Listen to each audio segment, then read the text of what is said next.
Hey, everybody. Hope you're having a great day whenever you happen to be watching this, whether it's now, later, whenever, hopefully not never. Hopefully all is well and it's a Sunday fun day if you're watching live. But yeah, thanks for stopping through, everybody. Appreciate you being here. And so today, I'm going to be going over my predictions that I made yesterday for Carolina and the LA Rams, and then Chicago and the Green Bay Packers. So we'll be recapping that a little bit. And then I'm going to pull up the astrology charts for the three games today. I have not had a chance to look at any of those charts at all. So it's just going to be kind of like a blind read, and I'll do the best that I can without having any previous knowledge or studying the charts ahead of time. So we'll see how that goes. But yeah, thanks everybody for cruising on through. Hi, Peo. How are you? Yeah, you're welcome. Of course, of course. Yeah, it was kind of fun. I had, while I was streaming, I was sharing the screen, and then I had your stream on for a little while. So that was really fun. You're very welcome. Always happy to stop by. When I did the astrology prediction for Carolina and the Rams, I actually had Carolina winning, but I did say that if the Rams ended up winning, I would be okay with that, to, stand and support in solidarity with you. So I'm happy for you. And, Maddie Stafford, was like, not on my watch. This isn't going to happen. But it was a really good game as just like an observer. I mean, I really didn't care who won, but yeah, to be in solidarity with you and to support your team. So I'm very happy for you. So congratulations on that. I hope you had a great stream. Your streams are always popping over there. So, and I think Angel went over there and gave you a thumbs up too. Hi, Angel. Yes, cheers from Oregon. Very good. Happy to see you. Thanks for stopping through. Hope you're having a great day. Yeah. Okay, Peo, seeing Ben Johnson post game last night, I think he might be the NFL villain coach. Okay, what happened there? I heard a little bit, like some rumblings a little bit this morning. Like, did he just totally like ice out LaFleur, or like didn't shake hands or something like that? Or like what happened? Can you fill me in? Because I didn't catch it. And for the Chicago and Packer game, I actually I fell asleep. It was like, I think it was the fourth quarter. I fell asleep. So I had Chicago winning that game. So my predictions yesterday, I had Carolina winning by 1 to 6 points. So as it turns out, LA won by 3. And then I had Chicago winning by 6 to 13 points. And then Chicago did end up winning by 30. And it's funny, both teams, Chicago scored 31 and Carolina scored 31. But and then Chicago, Green Bay, it was 31 to 27. So yesterday, or it started my NFL playoff predictions. I'm currently 1-1. So yeah, we'll see how that goes. But yeah, that's what I had yesterday. So but anyway, so when I fell asleep, Chicago was still down by like, I think it was like 15 points or something like that. And then I woke up like a couple hours later and I checked the score because I was curious on what the final was. And I was like, oh man, okay, so Chicago did end up getting it done. And then I went back on Amazon Prime and I kind of just watched the last couple of minutes just because I was curious to see how everything played out. So looks like the Bears, Caleb Williams, DJ Moore, they got a little bit of ice in their veins a little bit there. So yeah, that was cool. Both good games yesterday. So you're saying the Rams defeated the Panthers and the Stars? I mean, yeah, pretty much. And also I just read the chart wrong. I just missed some things. I'm going to pull the chart back up and recap that. But one of the main things that the Rams really had going for them yesterday was they had Jupiter on their side, and Jupiter, like Big Daddy Jupiter, is what's called the greater benefic planet in astrology. So the Rams had Jupiter on their side yesterday. So I think that really helped them. And Matthew Stafford is an Aquarius, and Aquarius is ruled by Saturn, and also modern day ruler is Uranus. So Jupiter was also supporting and getting support from Uranus and Saturn. So it's kind of interesting too that, Matthew Stafford kind of led the way, having those placements. But yeah, Jupiter came in clutch too for the Rams yesterday. So that was exciting. Yeah, of course. Always happy to support. And back to you. Thanks, Peo, for stopping by today. Always good to see you. He had the shortest handshake ever and super distant. Okay.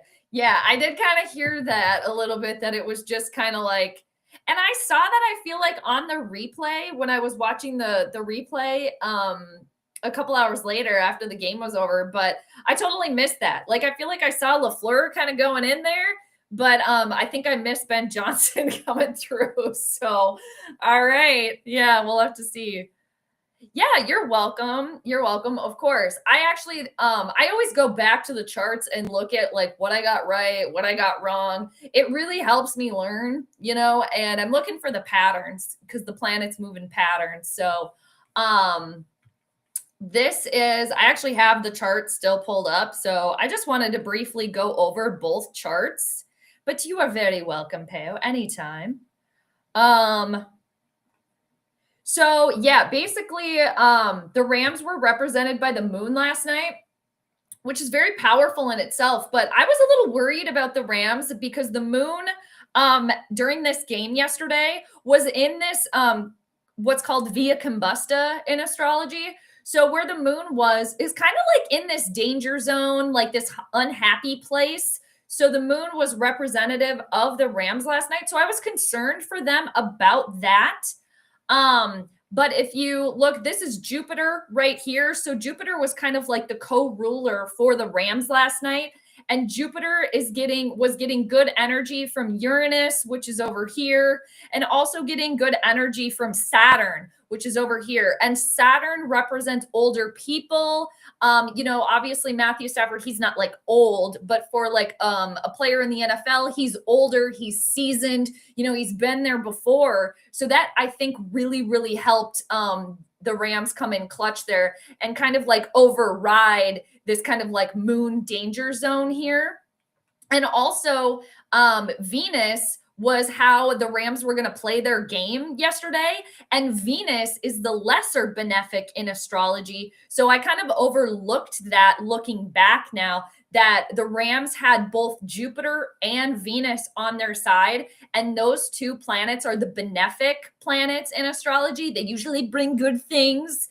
And Venus was also supporting Saturn and Uranus, which Saturn and Uranus are the two rulers of Aquarius. Matthew Stafford was born when the sun was going through Aquarius. So I think that all in turn kind of helped override this like danger zone that the Rams kind of had themselves in a little bit there.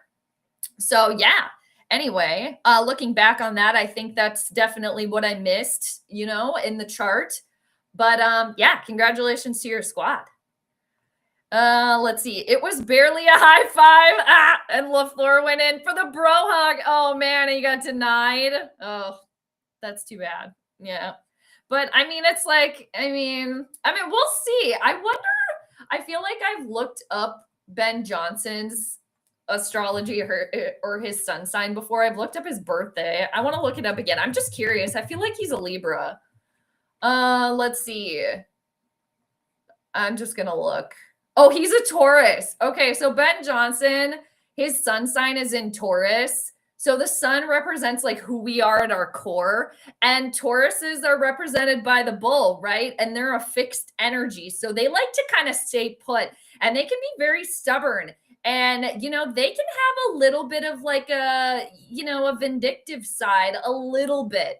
Like if you cross them, like think about if you're trying to go one-on-one with a bull, like that's not going to work, right? So, and if I remember correctly, I think Matt LaFleur he was born, his sun sign is in Scorpio, and Taurus and Scorpio are opposite signs. So it's kind of like this opposing energy between them. So that's very interesting. Yeah. Mrs. Landis, and you can't acquire grace. Oh, and you can't acquire grace. All right. Look, I don't have grace. I don't want grace. I never had grace. I don't say grace. Okay. Grace. Yes. Grace is not something you can acquire. Yeah. When Elaine had to go get the tennis racket for Mr. Pitt. Mr. Pitt, and then he ate his candy bars with a knife and fork. Yeah. And then I like the episode too. I watched this one recently, which is kind of like not my favorite episode just because it's a little awkward, but the whole doorman episode. But Elaine and Jerry are gonna like go to the movies and they had to stop at Mr. Pitt's or whatever. And then Mr. Pitt ended up calling because he's not there. And Mr. Pitt's like, well, what did I get in the mail? We got to go through the mail. And Elaine like puts down the phone and to Jerry and she's like, I can't go. And so, yeah, Mr. Pitt. I think Mr. Pitt's a really great character. And God, why can't I think of his name now? But he's played by John O'Hurley. Mr. Peterman, he's another one. And he's like, it was the yam. Yeah, so funny. Make a Seinfeld reference off of anything. If the Rams play the Bears, think they can win. Ooh, is that the next scheduled matchup? Is that going to be between the two of them? Oh man, I don't know. Right now, pretty much where I'm at, I always just look at the astrology and go by that. So I haven't looked at that chart yet. But I definitely will. I'm trying to do as many NFL playoff game predictions, astrology predictions that I can just to get more practice. And because I did all the Vikings games. So I went 12-5 for Vikings this year, regular season. I think that's my best prediction year since I started doing them. But if they do play each other, I definitely would take a peek at that. But I don't know. That would be an interesting matchup for sure. I feel like the Bears, man, they just have something there where it's like, even when you think they're out, they're going to just come back. And maybe it's that Case Keenum energy, too. So, we got a bot in here. All right, got to say hi to the bots. Let's see. If the Rams play the Bears next week, McVay will have played every NFC team in the playoffs except the Giants in his career. Oh, really? He has never had a repeat playoff matchup. Wow. That's crazy. I mean, McVay is obviously he's obviously a really good coach and knows what he's doing. And it seems like, at least for me as an outsider looking in, somebody that doesn't follow McVay or the Rams, it just seems like he really has a way of obviously he knows what's going on in the field. And it seems like he really has a way of connecting with his players, which for the Vikings, for example, with Kevin O'Connell, I think that's a problem. So it's well, O'Connell, you kind of came from the McVay tree over there. What happened? So, yeah. She's so funny. Yeah, so funny. And I was just saying yesterday, too, how she snatches, George's toupee. She's like, I don't like this thing. And here's what I'm doing with it. Right? And then she throws it out the window. So, yeah, so many good Seinfeld references. Yeah, Lane. And George. George is really funny too. So, yeah. Let's see. My favorite episode of that show is when George becomes yeah, that's a good one. Becomes a tourist in New York City for a girl. I saw people do that when I worked on cruise ships. Oh, shut up. No way. The crew would pose as a tourist in countries they were from. I'm sure that happens. Yeah, that's a funny one. And when George clears out his apartment, because then he tells her oh, I'm thinking about moving to the city. And she's like, no offense, George, the city would eat you alive. But she gets brought to George's actual apartment. And then what does she say? It smells like they had monkeys or something. Is that what she says? About us after he empties his apartment. Oh gosh. All of the things George would go through, oh man, that's a funny one. Yeah, so many funny ones. If the Niners beat the Eagles, then the Rams would play the Eagles. Okay. All right. Very good. Let's see. To be honest, I think the Eagles are gonna soundly defeat the Niners today. All right. Yeah. I'm gonna pull up that chart, and again, I'm gonna do a blind read. I'm just going to turn up my space heater here. You guys don't mind me.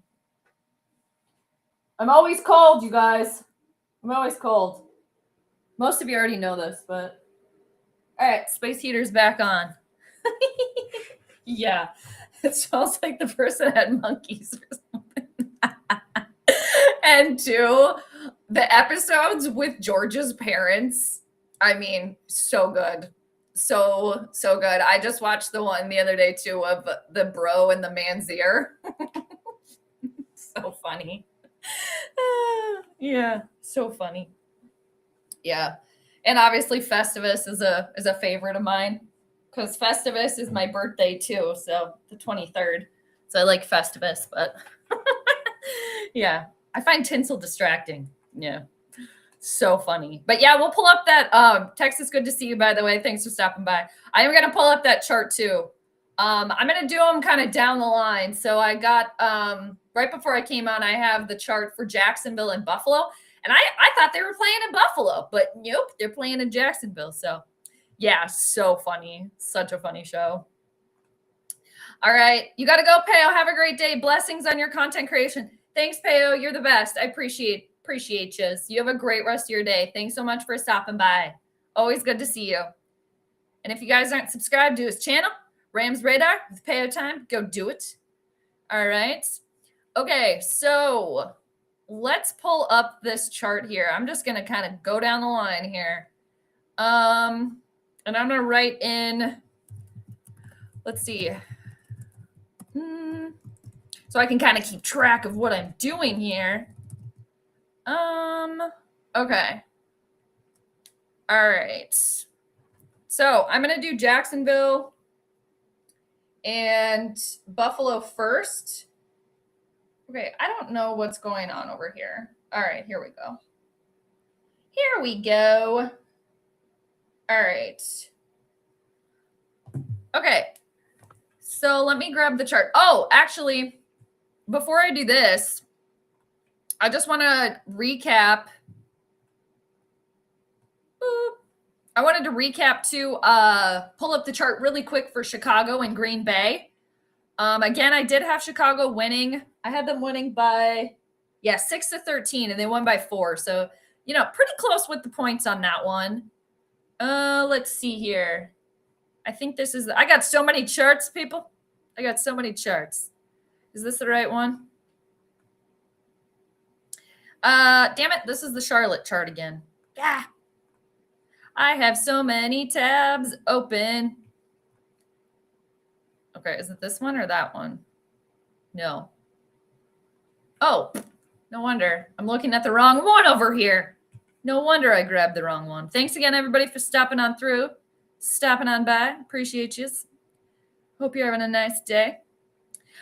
Okay, so here is the chart for yesterday. And for Chicago, Green Bay. And, I will say that, again, I did have Chicago winning by 6-13. They won by 4. But I did, when I was looking at this chart yesterday and kind of going through it, I was very, very, I was very kind of tempted to kind of switch my original pick after kind of deep diving into the chart a little bit more, because Green Bay was represented by the sun yesterday, and the sun and Mars were both at 20 degrees of Capricorn. So they were right on top of each other in Green Bay's 5th house, which that's how they play their game. So I said yesterday, because the sun obviously is so powerful, like it gives us life, right? And it's like that masculine energy that we have within us. And Mars is the planet of war, of ambition and drive and anger. So I was really thinking that, and I said yesterday that Green Bay was really going to go into the game treating it like a battle. Like the war is on here, because the sun, Green Bay, and Mars does really well in sports and athletics. And the fact that Green Bay had all of that energy and how they were going to play their game yesterday, I was like, man, that is very, very powerful. I did, obviously I kept my original because of all the other kind of stuff. If you're interested and you weren't on the stream yesterday, definitely go check it out, where I deep dive into that.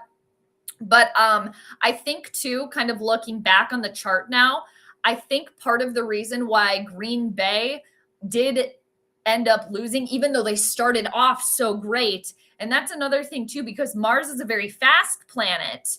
Or, it rules again our energy, like our ambition, our drive, what we're going for here. And, they started off so strong. And, but Mars is also a lesser malefic planet in astrology. Mars can be a little bit of a meanie. So in the end, Green Bay did lose, and Chicago was represented by Saturn and Uranus yesterday. And I've seen this kind of play out when Saturn is prominent in game charts, where it will come down to timing.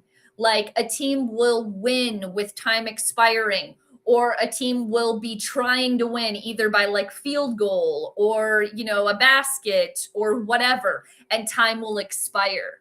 And, Saturn is the greater malefic planet. But if you do what you're supposed to do, put the work in, and you stick to it until the very, very end, Saturn will reward you. So that's what happened with Chicago yesterday. Saturn is slow moving, so it takes a little bit of time to kind of get things going. So that was, I felt like, very reflective in the game yesterday with Chicago and Green Bay, just to kind of recap that a little bit. All right. So I'm going to stop sharing this screen now. And now I'm going to pull up for Jacksonville and Buffalo. They're going to start here in a couple of minutes. I'm just going to pull that up. And for those of you that don't know too, Jacksonville is one of my teams that I am rooting for. I do like Trevor Lawrence. So I'm excited for him, for Jacksonville. Like, as a fan, it would be cool to see Jacksonville win. But when I do the astrology, I can't like be a fan of any team. So I just have to stay neutral. Let's see here. Am I going to be able to watch this game? I thought it was on CBS, you guys. Where is it? Are they not going to let me watch it? I could watch The Real Housewives of Potomac. Oh, here it is. Okay, I was on the right channel. Okay. I'm just going to have that on in the background here. Oh, we got Tony Romo. Here's Tone. Okay. All right. So let me pull up this chart. And again, I have not had a chance to look at these beforehand. So I'm just doing blind read for this one. So let's see. I think I got the time right. It's 1:00 Eastern time. They're playing in Jacksonville. So I think I got everything set here. All right. So let me share this one. All righty. And I'm going to put this on the bottom to keep track of what I'm doing. All right. So let me grab my nerd notes over here. And also, this is a good day to manifest, you guys, too. I mean, any day is a good day to manifest, but since it's like January 1/1/1/1, it's kind of like this energy portal today. Because if you add up 6, 2026, you get 10. So it's the 1st, the 11, and then the 1. So if you guys want to kind of manifest today, that's a good day to do that. You can kind of write down what you want 11 times. And kind of, let's say you want a new car, you can write that down 11 times, but kind of vary it a little bit. Like, I love when I have my new Range Rover. My Range Rover is the best car ever, stuff like that. So if you want to kind of dip in on the 1/1/1 kind of portal we got going on today, it's a good time to do that. I will be doing that later. I haven't been able to do it yet, but anyway. Hi, William. Good to see you. Thanks for stopping by. I'm going to pull up the chart for your team's game later and do a blind read on that because I haven't gotten a chance to look at any yet, but hope everything's going well for you. Oh, we got another bot in here. All right. Let's see. Josh Allen has never won a road playoff game. Oh, interesting. And that's, before like about 20 minutes ago, I thought they were playing in Buffalo. But I had to make sure I had the location right. So that's interesting little factoid there. I did not know that. And the Bills used to be one of my backup teams because they had like Case Keenum, Stephon Diggs, and stuff like that. But my backup teams fluctuate. They change every year. So this year it's Jacksonville, it was Tampa, and then Denver. So, but again, when I do the charts, I'm not a fan of any team. So, all right. But I did not know that. I feel like maybe I heard that, but thank you for the reminder. So a lot of pressure maybe on old Joshy today. All right. So, okay, let's take a peek here. What's going on? All right, you guys. So the moon has officially moved into Scorpio. The moon is the co-ruler of every single chart. She rules our emotions. And in world astrology, she rules the people. And the moon does not like being, well, the moon does not feel comfortable in the sign of Scorpio. The moon is also still via combusta. I talked about this yesterday. That is when the moon is at is between 15 degrees of Libra, that's right here, and 15 degrees of Scorpio. She doesn't really like that. That's like now that the moon has moved into Scorpio and she's combusta, it's like she's even extra more uncomfortable, if that makes sense. All right. So again, the moon is the co-ruler of every single chart. And the moon at the start of this game is, if you see this red line here, the moon, she's squaring Pluto. Pluto is the planet of like death and destruction. So, yeah, I'll have to, okay. And, Pluto is a co-ruler of Jacksonville today. So straight away for Jacksonville, I don't like that. All right, for them, that the moon, again, the co-ruler is squaring one of their co-rulers. So straight out the gate, just looking at that, I'm like, ooh, Jacksonville, you could be in trouble here. All right. So the moon, she's communicating with Pluto. The next line of communication that the moon is going to make is going to be, let's see, a sextile to Mercury. Mercury is at 15 degrees of Capricorn. Mercury is our communication planet. All right.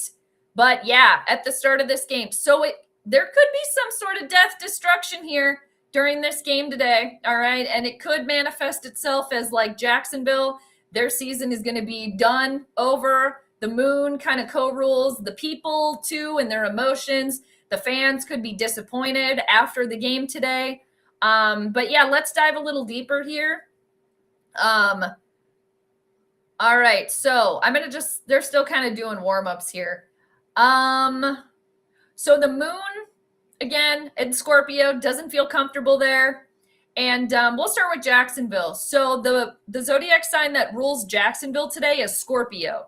So Scorpio is traditionally ruled by the planet Mars, all right? But the modern day ruler of Scorpio is Pluto, like I just made mention of. So I'm going to look at Mars and Pluto, what they're doing with the moon, and then I'm going to look at the planet that rules how Jacksonville plays their game today, and then I'm going to look at the planets that rule their reputation in their career, and then I'll do that for the Bills too, all right? So we already kind of went over Pluto being square the moon. I don't like that for Jacksonville. Also, the fact that the moon is rules Jacksonville's, their career, their reputation, their longevity today. And the moon finds itself in Jacksonville's what's called their 12th house. It's what's hidden away from them. It's also hidden enemies and it's endings, okay? And it's isolation, all right? So I don't like that for Jacksonville. Now Mars is at 20 degrees of Capricorn. That's the main ruler for Jacksonville today. The moon will eventually support Mars. It's not going to go exact during this game today, but the moon is supporting Mars, but it's not supporting Pluto. So it's kind of like this push and pull here. All right. And then for Jacksonville, how they play their game today is ruled by Saturn and Uranus. And then if you look in Jacksonville's, what's their fifth house? That would be what's labeled as 11 right here. Saturn is in their fifth house. And they also have Neptune kind of creeping in there a little bit too. So Saturn, again, can bring blocks and delays. It can slow things down. So it could be kind of a tough start, and maybe like a grind for Jacksonville today. Like, they're really going to have to grind, be in it for the long haul and just keep up the entire time. But for what I do like for Jacksonville is that Mars is in good communication with Saturn. It's also in good communication with Neptune. But one thing about Neptune is it can kind of cause delusions, illusions, and it can kind of make things a little blurry. All right. So there could be some sort of blurriness kind of for Jacksonville and how they play their game today. Like they aren't really like on point per se, and maybe some confusion within like the play calling, how the plays get executed, something like that. All right. But I really don't like the square from the moon for Jacksonville. I don't like that for them. And I don't like that the moon is hidden away from them. All right. And again, the moon is the ruler of Jacksonville's longevity and how they are going to show out on a public level today. All right. So let's go see. Did this game start yet? Okay. The game did start. It looks like Jacksonville got the ball first and they're at 4th down. So now let's go take a look at Buffalo. So Buffalo, they're going to be ruled by Venus today because the zodiac sign that rules them is Taurus, and Taurus is ruled by Venus. So Venus is at 22 degrees of Capricorn. I feel like I just spit all over my computer there. I'm going to take a sip of my coffee. Cheers, everybody. All right. So the Bills are ruled by Venus, which is the lesser benefic planet in astrology. Venus rules like our aesthetic, what we like to wear, our money, what we love, how we love, things like that. Venus is again a benefic planet, so generally brings good things and good energy. And then this is the planet Uranus. Uranus is going to be a co-ruler for the Bills today, and Uranus is an unpredictable energy. It's it can be kind of chaotic, and it can kind of show things that are unexpected, things that we wouldn't necessarily expect. All right. So yeah. Anyway. All right. So Venus at 22 degrees of Capricorn is right next to the sun and right next to Mars. So Venus is like getting all of this serious energy from the sun, which rules like our vitality, who we are at our core. And then Mars, again, the ambition, the energy, the drive. And Mars is a good placement to have when we're looking at athletics, even though Mars is the lesser malefic planet. So Mars can be, again, a little bit of a meanie. Okay. Now, if we look at the moon in Scorpio over here, the moon eventually will be what's called sextile Venus. And that's a good communication between two planets. It's kind of like easy breezy, beautiful cover girl. So I like that for the Bills. And also Uranus, the co-ruler for Buffalo, is also in good communication with Venus. So I could see maybe Buffalo doing something maybe a little surprising today, maybe throwing some plays in there that are maybe unexpected, trying to, throw Jacksonville for a little bit of a loop here and kind of surprise them. And I think if I remember correctly, I feel like, no, Josh Allen, I think, is a Gemini. Let me double check. I think he's a Gemini, though. I thought maybe he was a Taurus, but yeah, he's a Gemini, born May 21st. Okay. And then for the Bills, how they play their game today is ruled by the sun. So the sun is right next to Venus. So I really like that for Buffalo. Like they're focused here. They're in, like Texas said earlier, like Josh Allen has never won a road playoff game. Like they're focused on that today, getting the win. The past doesn't matter. We're all in, we're there.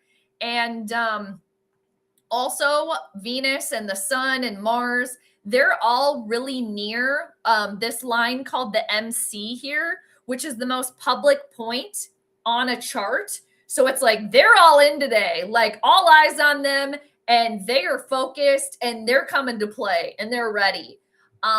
And the sun is also in good communication with Uranus, in good communication with the moon. And then the planet that rules Buffalo's career, their longevity today, is Saturn.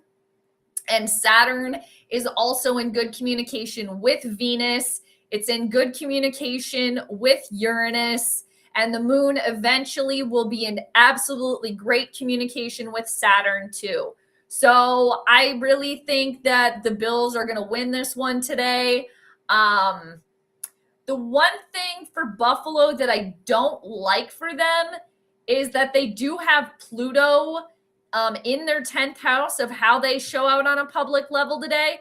And Pluto, again, is getting that square from the moon. But Pluto also co-rules Jacksonville. So it's kind of like this could have the potential to manifest that like Buffalo's going to embarrass Jacksonville today, like on a very public level. Like they're not playing around. So I am going to pick the Bills to win this one just because they have a lot of extra support here. And it's just like Jacksonville, I feel like is just really going to struggle today. And it might take Jacksonville just a lot of time just to kind of get in rhythm here. Not saying that they won't eventually, but I am picking Buffalo to win this one. And as far as the points go, most of you already know this. I'm really trying to like narrow in like what's going to give me the points here. Let's see. So Venus again is the ruler of Buffalo at 22 degrees, getting support from the moon at 3 degrees. Venus and Uranus are 5 degrees apart. Well, they're not 5, but 22 and 27. I don't know. I would say like 6 points.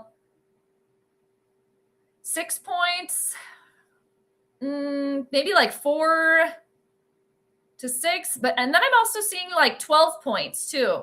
Anywhere from like 6 to 12 points, something like that.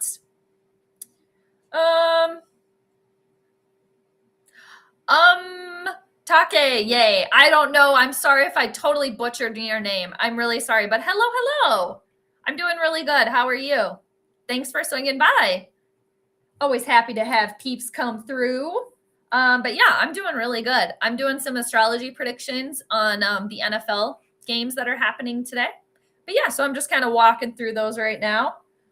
I'm going to write this in my notebook, you guys. Again, I am picking Buffalo to win. I got to write it down before I forget.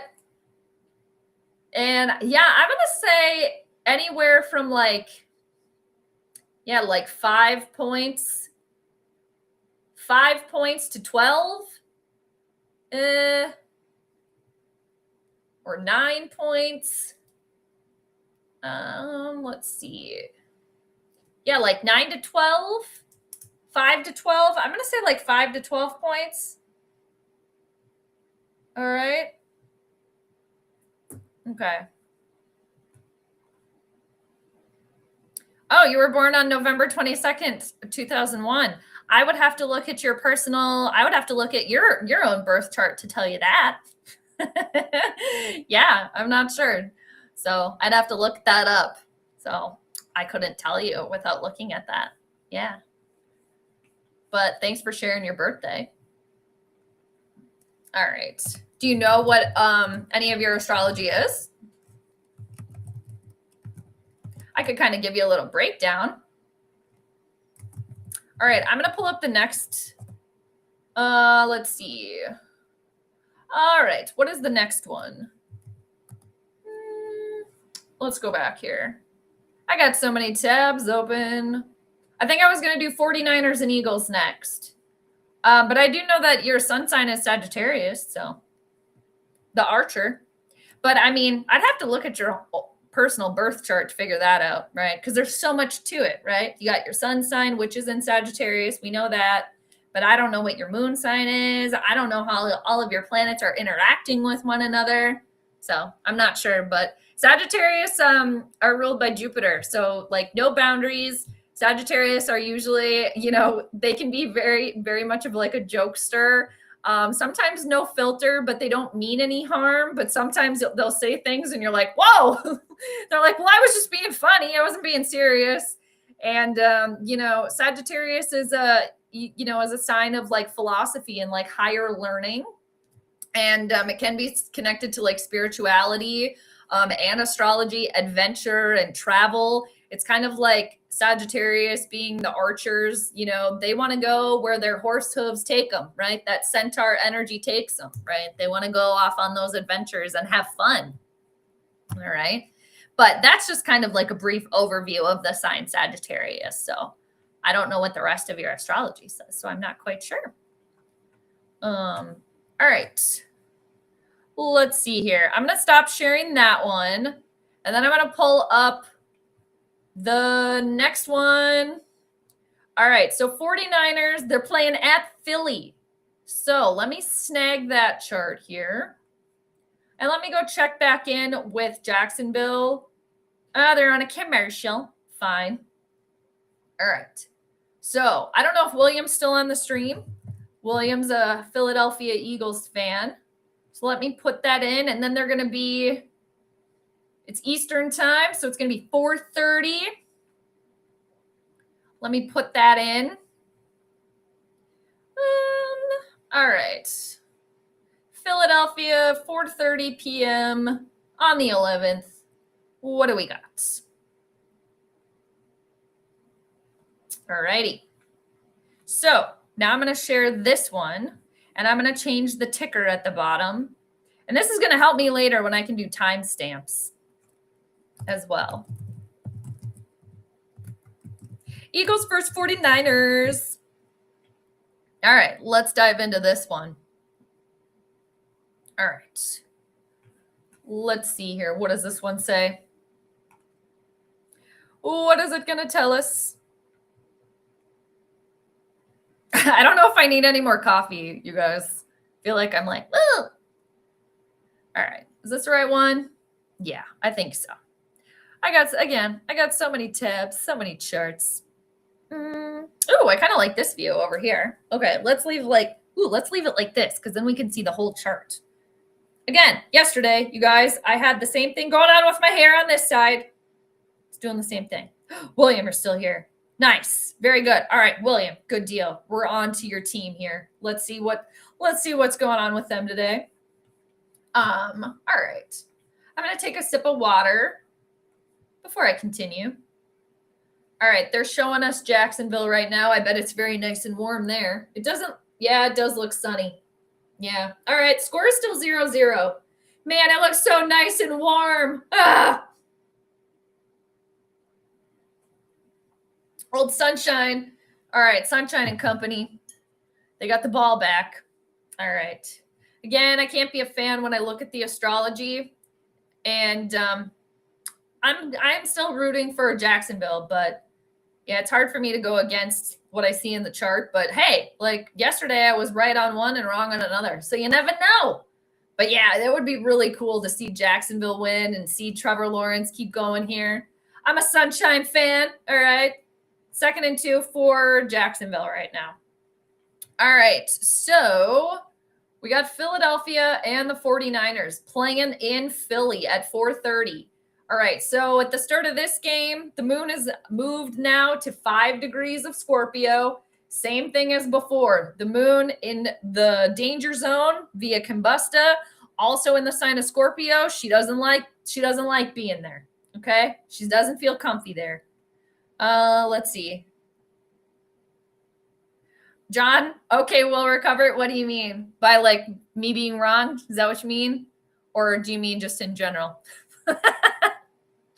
Yeah. Oh yeah, we'll recover. And too, like, I'm one of those people, I mean, I think this goes for a lot of people, but like I usually learn by making mistakes and errors. Like that's generally kind of how it goes. Is like that's the way I learn, whether, whatever it is, right? So whether it be something at work or, normal day-to-day life or whatever skill, you're trying to learn. Oftentimes I've found that it's like, well, when you make an error and you mess up, like you're not going to do that again, or, you learn from your mistakes kind of thing. So anyway, but yeah, and that's why it's so good to have the notebook and, the notes so I can go back and refer to those things later. Because again, I'm just looking for the patterns, right? Like the planets moving patterns. So I'm looking for that. So, oh yeah, after yesterday, for sure. Yeah, for sure. Yeah, and 1-1, that's not bad. And considering, again, I did pick Carolina to win, and they had the lead there for a while. They kept it close. So, there were some things that I mentioned that did transpire that were spot on. And then, obviously the Rams ended up winning. But that's one really good thing too, is like I can go back to the astrology chart and like see what I missed and like things that I looked over and yeah, go from there. But I appreciate that, John. Thank you. All right. So, all right. Jacksonville's still on the move here. They just had third down. Oh, no. Okay. Trev, that throw was close enough to be caught. It almost was an interception. All right. So back to this chart. Again, Moon, co-ruler of all charts. And at this point in the day, when Philadelphia and the 49ers start their game, the moon has now moved away that square to Pluto. All right. It's still kind of lingering a little bit, but the moon moves very quickly.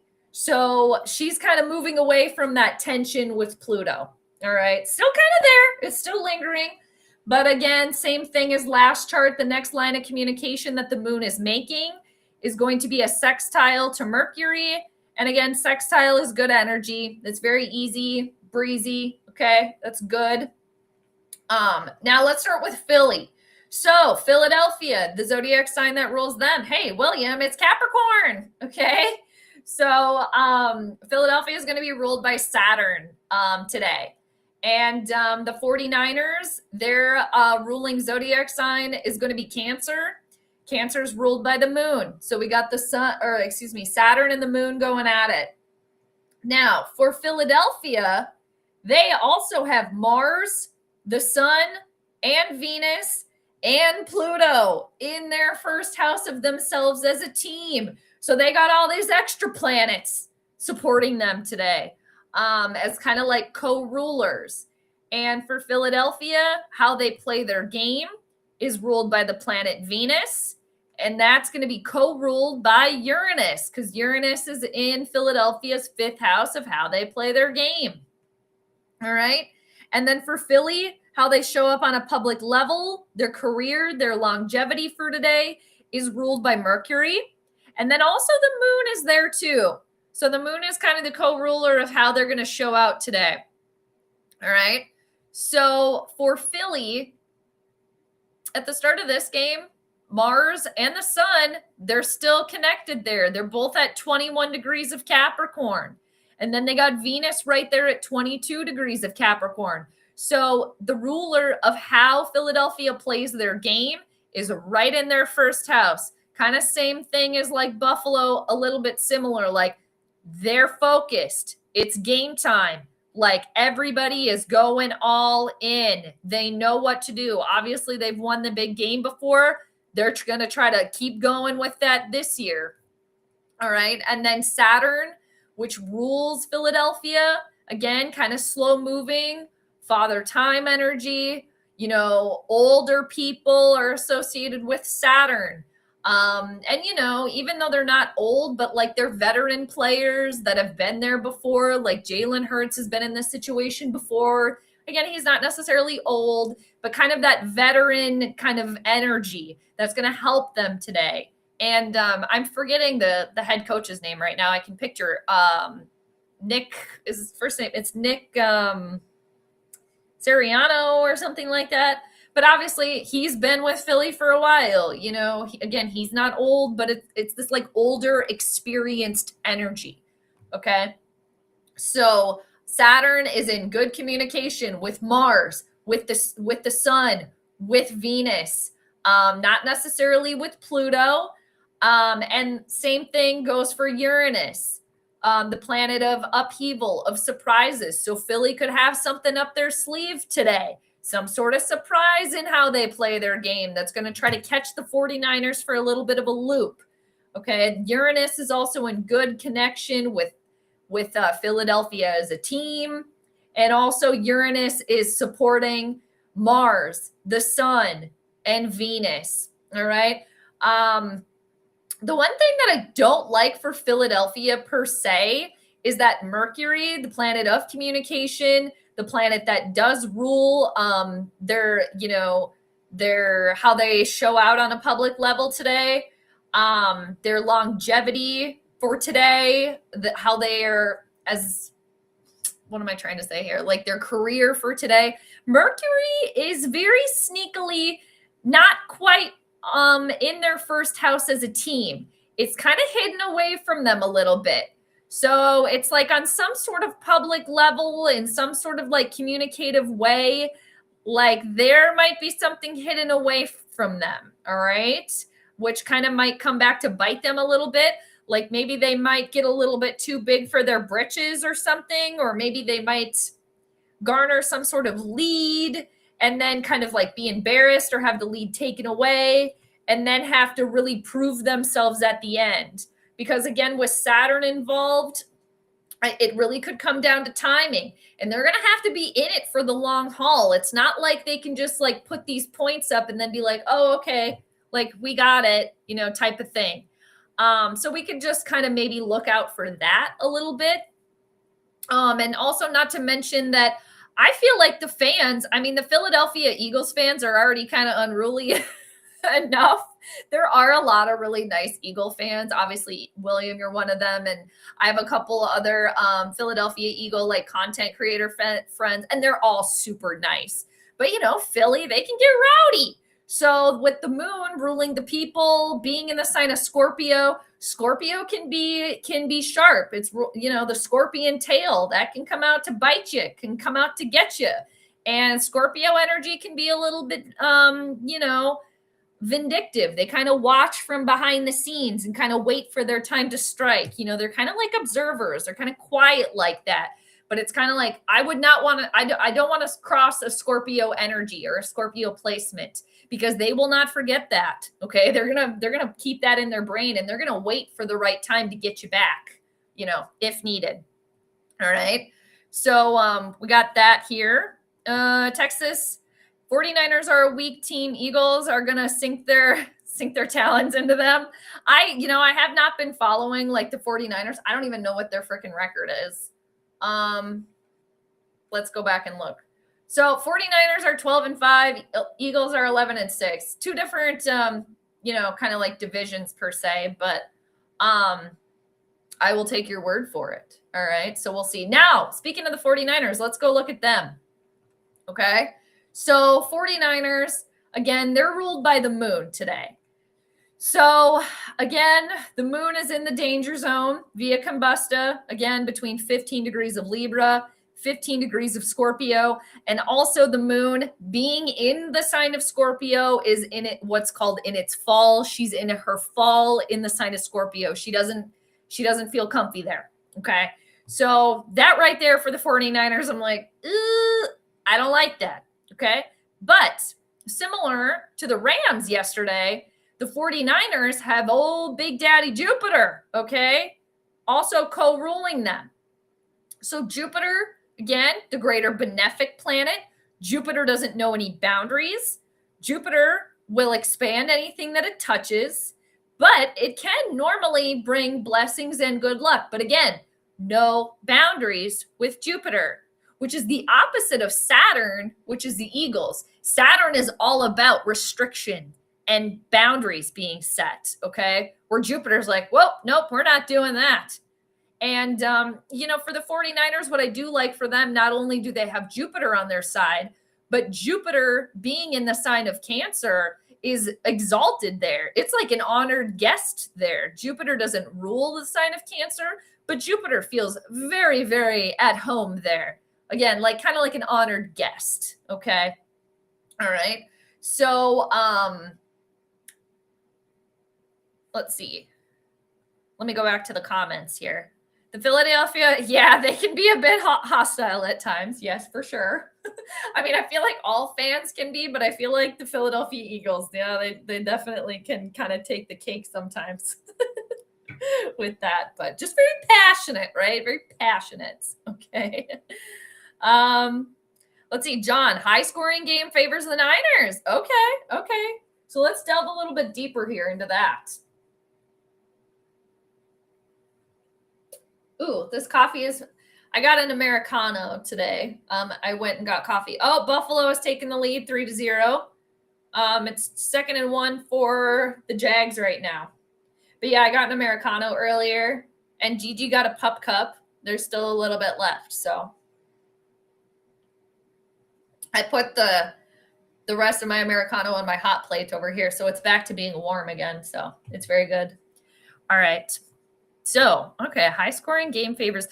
That's interesting, too, because it's like, I wonder, with Philadelphia being ruled by Saturn, and, like, that makes me think, like, if Philadelphia is not in it for the long haul, like, if they just kind of, put some points up and think that that's good enough, and I don't want to say quit, because I don't think they're going to quit, but if they don't, like, stick with it, yeah, that could come back to bite them, right? And also this Mercury being in their 12th house, what's hidden away from them. And Mercury rules their career, their longevity today. And also the moon being in Philadelphia's 10th house too. And the moon is not comfortable there. And that it's like, could that be what causes the Philadelphia fans to get even more unruly, is the fact that they might lose. All right. Now, let's go back. So 49ers again, ruled by the moon. I don't like that the moon is in this position for the 49ers. But again, they have Big Daddy Jupiter co-ruling them. So they get some help there. Okay. Now for the 49ers, how they play their game today is going to be co-ruled by Mars and Pluto. And if you look, Mars and Pluto are both in Philadelphia's first house. So it's like the 49ers, their game, they're right up on their grill. Okay. They're right in the Eagles' business here. Like, we're here. Hello. Okay. But Jupiter is opposing these red lines here, is opposing Mars. Okay. And Jupiter's not doing anything with Pluto, which co-rules how the 49ers play their game today. And one thing for the 49ers I don't like is that them as a team is still kind of coming off of that square to Pluto. And again, Pluto is the planet of death and destruction, and also rules their gameplay.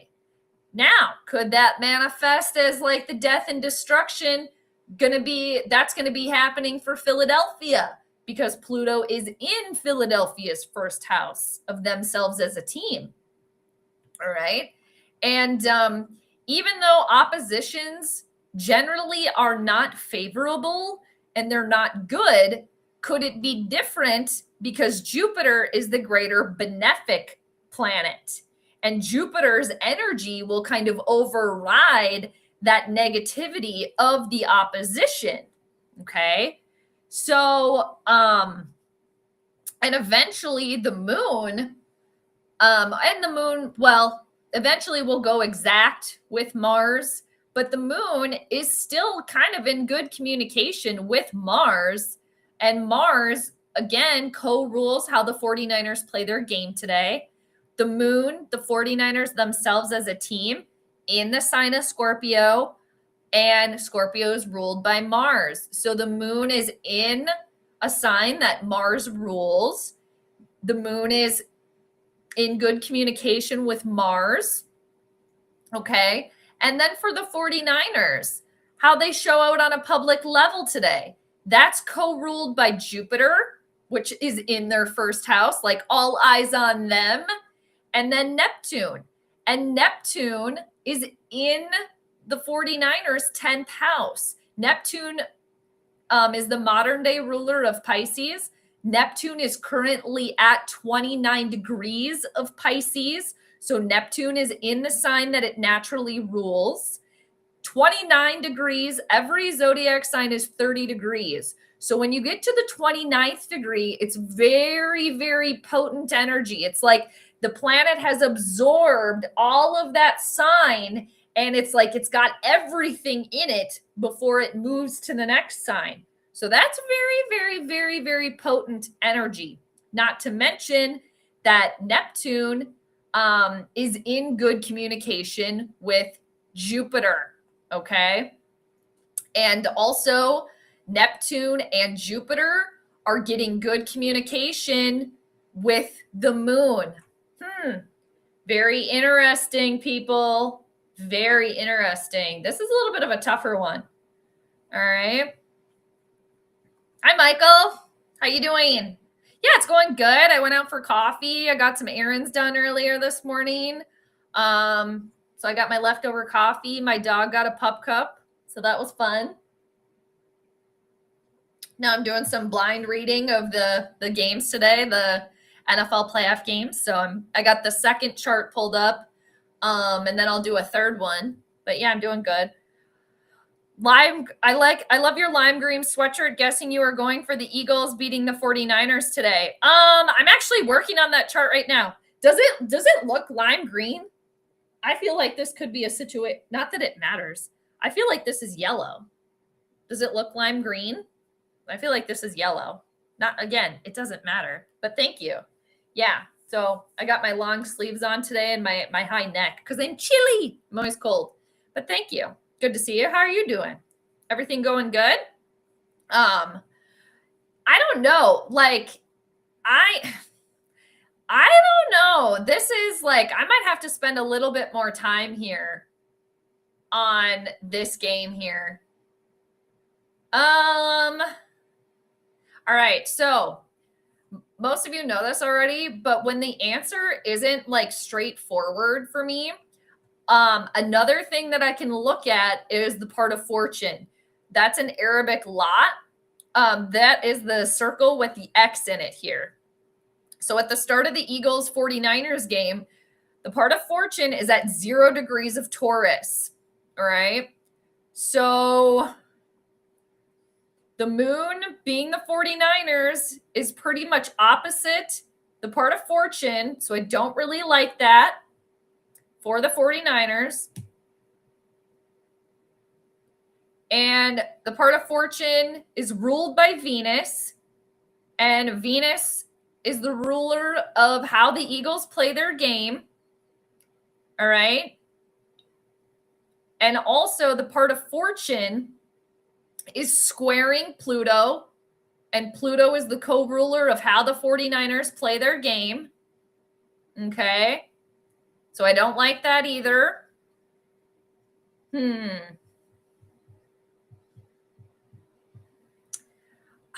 I feel like the 49ers are going to give the Eagles a run for their money for sure. I feel like this game could be kind of, like John kind of mentioned here, it could potentially be high scoring. It could be kind of going back and forth here a little bit too. All right. Michael, what do you got? This is my upset of the wild card. You got the 49ers beating the Eagles 28-21. Okay. Yeah, we'll see how everything transpires. I have to put my fan hat to the side. You know, when I do the astrology, I have to stay objective and neutral. So when I look at the chart, man, okay, let me deep dive a little bit more here.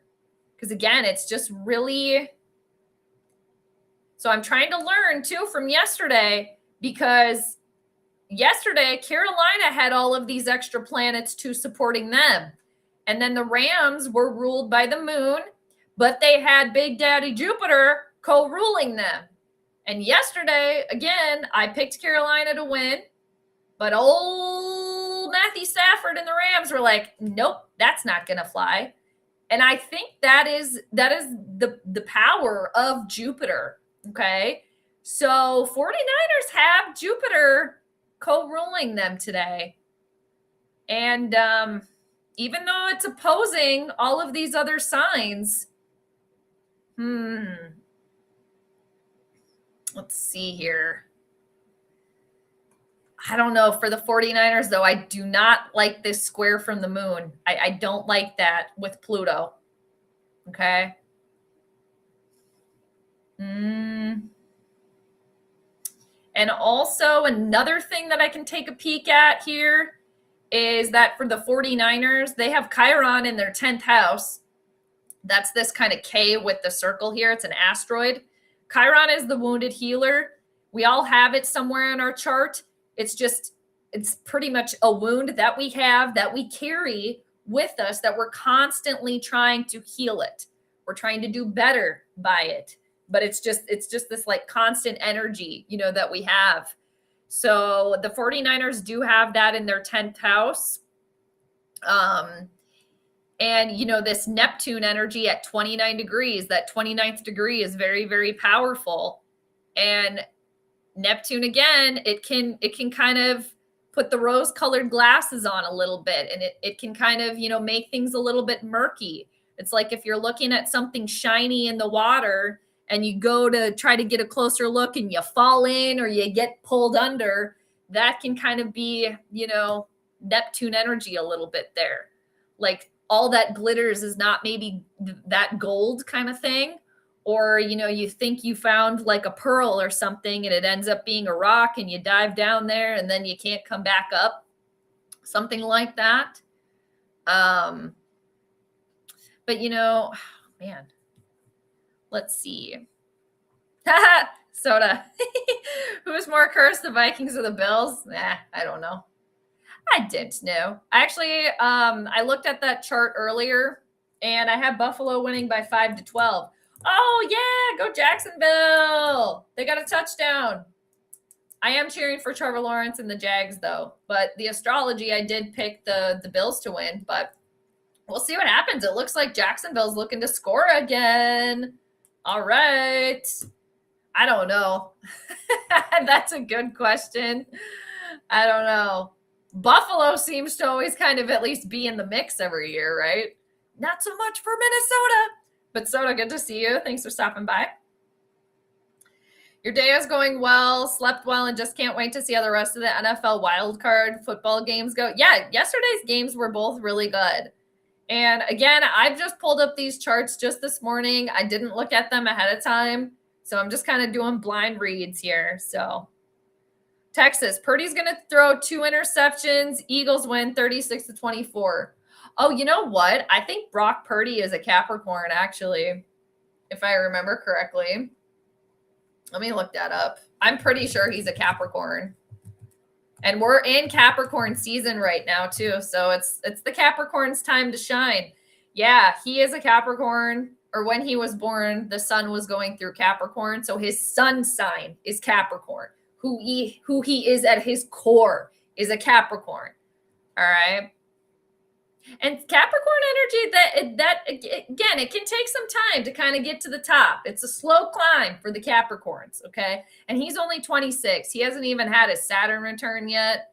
That starts at age 27. So it could be, and Saturn rules Capricorn, and Saturn's all about teaching lessons, learning your lesson. And if you don't do it right, you're going to have to go back and do it again. That's like the Capricorn energy, okay? Let's see. Michael, yesterday's games were close finishes, especially, yeah, right, the performance from Caleb Williams. How to perform in the fourth quarter against the evil to the East Cheeseheads, right? But the Bears had other people nervous. Yeah, I kind of touched on that earlier. I did that chart yesterday, Michael, and I did have the Bears winning by 6-13, but I fell asleep before the game was over. So I checked a couple hours later and I checked the score, and then I went back and rewatched the last few minutes just to kind of see how they did come back and win. And yeah, that was crazy. It did kind of look like the evil had it in the bag, but Caleb Williams and company said not so fast. I think they got the Case Keenum luck over there, right? I think they got some Case Keenum luck over there. Okay. So, all right, I got to get off of this chart. I mean, I could keep going with it. because it's like a layer of an onion, you guys. We can just keep peeling away and peeling away. But man, I feel like this 49ers and Eagles game, I feel like there is a potential for a little bit of back and forth here, back and forth. But it's like, who has the upper hand? Like, that's what I'm looking for in the chart here. Like, which team has the most support from the planets? And another thing that I've learned, and in the book that kind of helped me learn how to do all this, the book will say sometimes that if you do have like Saturn in the first house, that could be, potentially bad. While the Eagles don't have Saturn in their first house, Saturn is ruling them. And then on the flip side, if you have like one of the benefic planets, that being Jupiter or Venus in the first house, that could be extra helpful. And the 49ers do have that. They have Jupiter there. Man.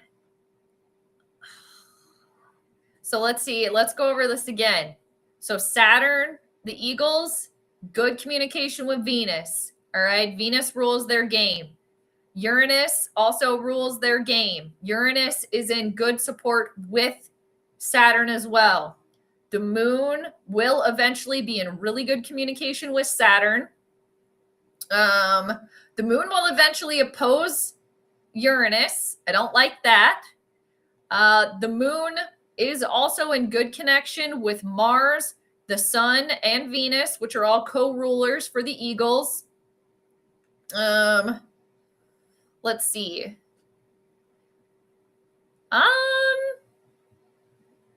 Venus and Mercury are a little bit far away from one another. And again, Mercury is how the Eagles show out on a public level today. And Mercury is hidden away from them. It's in the 12th house of hidden enemies. Some sort of embarrassment on a public level. All right, I don't like that. And then Pluto, planet of death and destruction, the co-ruler of the 49ers game today, is in Philadelphia's first house as a team, themselves as a team. Still kind of getting this square, this tension from the moon, and that being the 49ers. All right. You guys, I feel like the 49ers might. Let's keep looking. Now back to the 49ers. They're ruled by the moon. The moon is in good communication with Mars. Mars rules how they play their game. The moon is in good communication with Jupiter. That rules how they show out on a public level. The moon is also in good communication with Neptune, which co-rules how they show out on a public level. The moon is in good communication with Jupiter. We got that. The one thing, though, for 49ers that I do not like for them is that Pluto is still getting this square, this tension from the moon. And the fact that Jupiter is opposing Mars. So it's like Jupiter, the co-ruler of the 49ers, and Mars, how they play their game, are kind of like on two opposite ends.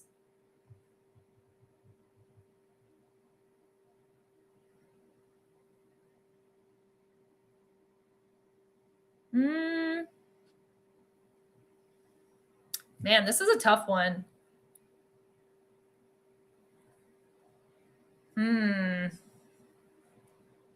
Okay, it's still 7-3 over here.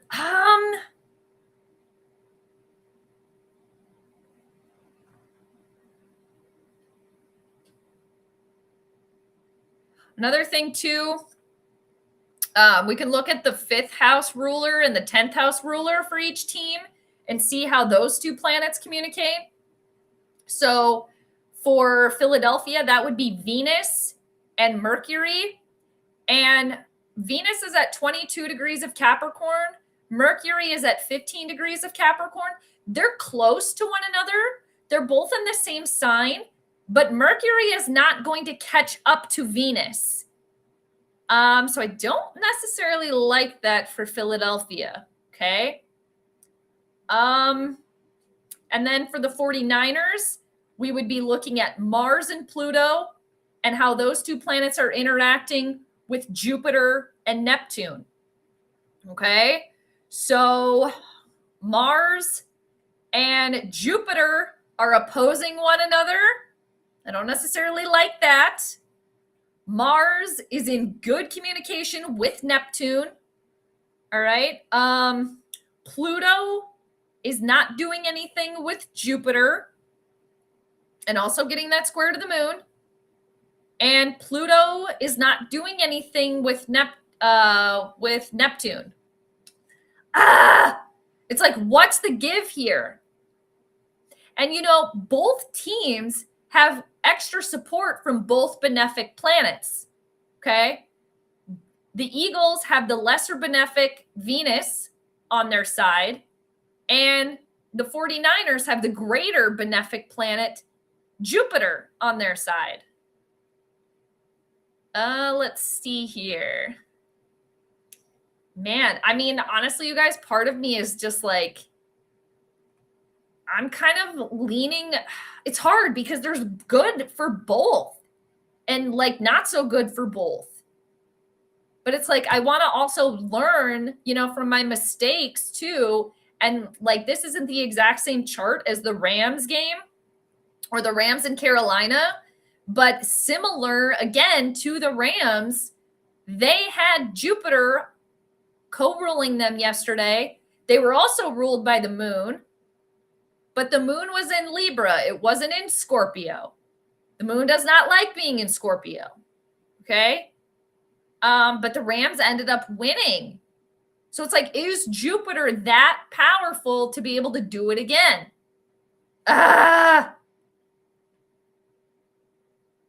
Man. And then again, for Philadelphia, I don't like this Mercury hidden away from them. Another thing I can do, which this is like, if I'm really, really, really like, okay, who's going to win, is I can move the chart 3 hours ahead. So kind of like after the game's going to be over. So we'll do that really quickly. We'll move it 3 hours ahead. Now let's see what's going on here. So the Eagles are still ruled by Saturn, co-ruled by Uranus. Their fifth house is ruled by Mercury. So that looks good for Philadelphia. And then for the 49ers, they're going to be ruled by the sun. Oh, man. And their fifth house is going to be ruled by Jupiter. Their 10th house is going to be ruled by Venus. The sun is in good communication with Venus and with Jupiter. Woo!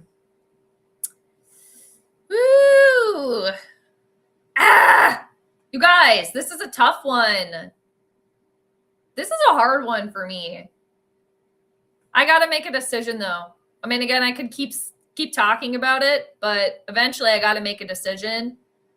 But I will make a decision and I'll stick with it. But this might be a chart that after I get off the stream, I'm gonna look more in this one. Another thing for the 49ers I don't necessarily care for is that the moon, which rules them, is waning. So that means like the moon is kind of coming to a close after the last full moon and getting ready to readjust itself for the new moon energy that's to come. And unlike the Rams, the moon was still in the danger zone, but the moon was in Libra yesterday and ruled the Rams. The moon doesn't have as big a problem being in Libra, okay? But now that the moon, and that being the 49ers, is in Scorpio, the moon is not comfy there. Man,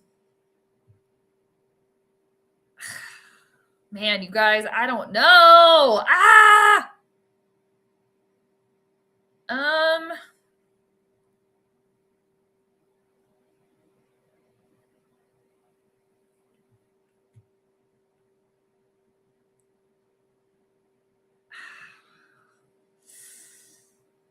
I feel like probably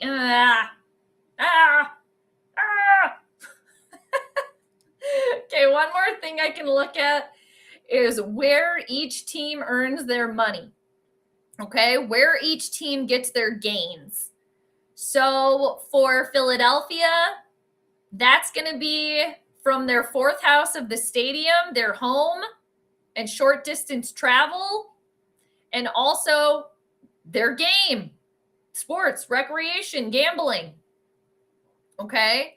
And then for the 49ers, their gains, their money, what they own is found in their seventh house of open enemies. Ooh.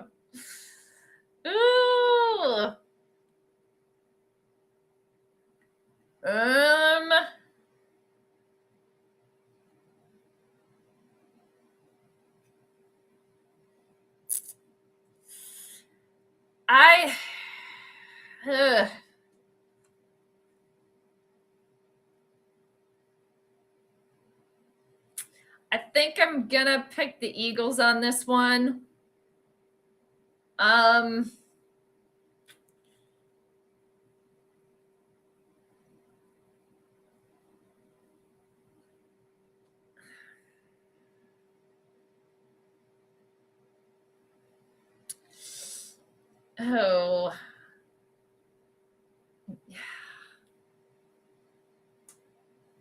Yeah, I'm gonna pick the Eagles on this. You guys, I gotta make a pick here. I can't just keep staring. I mean, I could just keep staring at it, but I'm gonna come back to that one. That's what I'm gonna do. I'm gonna come back to that one. I'm gonna let it marinate a little bit. I'm gonna come back to it. Probably the Eagles, yeah. But man, that Jupiter energy, that is very powerful stuff. That's very, very potent.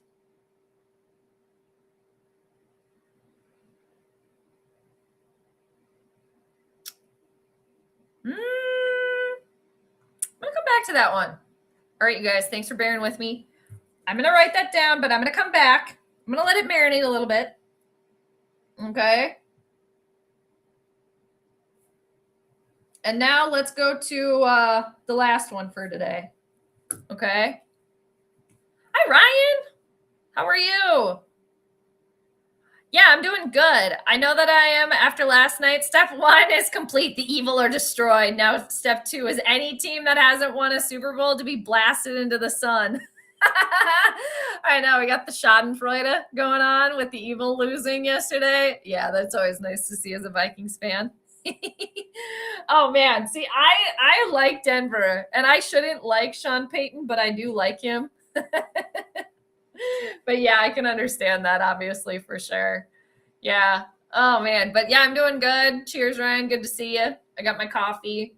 I did some errands earlier today. I got a coffee. Gigi got a pup cup, so we're doing good. But now I'm doing blind chart reads on all 3 games today. So I didn't get a chance to look at the charts ahead of time. So I'm just pulling them up right now and seeing what I get. So far, I looked at the Bills and the Jags, and I picked Buffalo to win by 5-12. And then I was just looking at the Eagles and the 49ers, and I got to come back to that one because I'm just like, I don't know which team I need to pick here. And, like the rules, for astrology, it's like, it's cut and dry. Like it's black and white. Like, when 2 planets have good communication with one another, that's yes. When 2 planets have bad communication with one another, that means no. But it's just like, man, both of these teams, the 49ers and the Eagles, have some yeses and some nos. So anyway. Ooh, you woke up from a nice nap. Oh, yeah. A nice nap is always clutch. Wife is at work till 6 and forgot a game was on, right? Yeah, there's a game on. Well, she's only got a little bit left today. Yeah, I hope work goes fast for her and easy. All right, we're going to come back to the Eagles and 49ers. Let's do, all right, we got the next one here. Let me line that up. That's going to be Patriots and Chargers. And they're going to be playing in New England. So let's see. Where do the Patriots play? What city is it? I got to put that in. Foxborough, Massachusetts. Okay, so let's put that in there. All right. I'm going to edit, and I'm going to pull it up. All right. We got to put Foxborough in there. There it is. And kickoff is slated for 7:15, 8:15 Eastern. So I'll put that in there. It looks like the Bills are trying to score here. Let's peek back over here. It looks like they just did score. It was 3rd and goal. The Jaguars are like, no, they didn't get it. The refs are saying touchdown. It looks like old Joshy ran it in there. All right. So now Buffalo is taking the lead. All right. Okay. Now, let's go over to Patriots and Chargers here. New England, they're 14-3. Oh, wow. They only lost 3 games. And the Chargers are 11-6. Okay. So let's put that in there so I can keep track later. All right. Okay. Oh, yes, and Stephon Diggs on the Patriots, obviously. He's been on that team for a while. All right. Let's share the screen. Let me make sure I got the right one.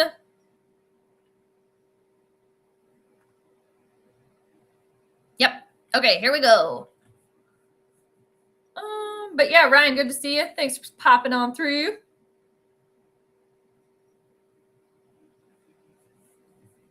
Okay.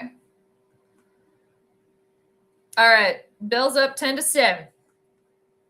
Okay, so what do we got going on here?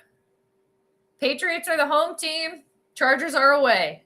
The moon, she's at 7 degrees of Scorpio, co-ruler of the chart.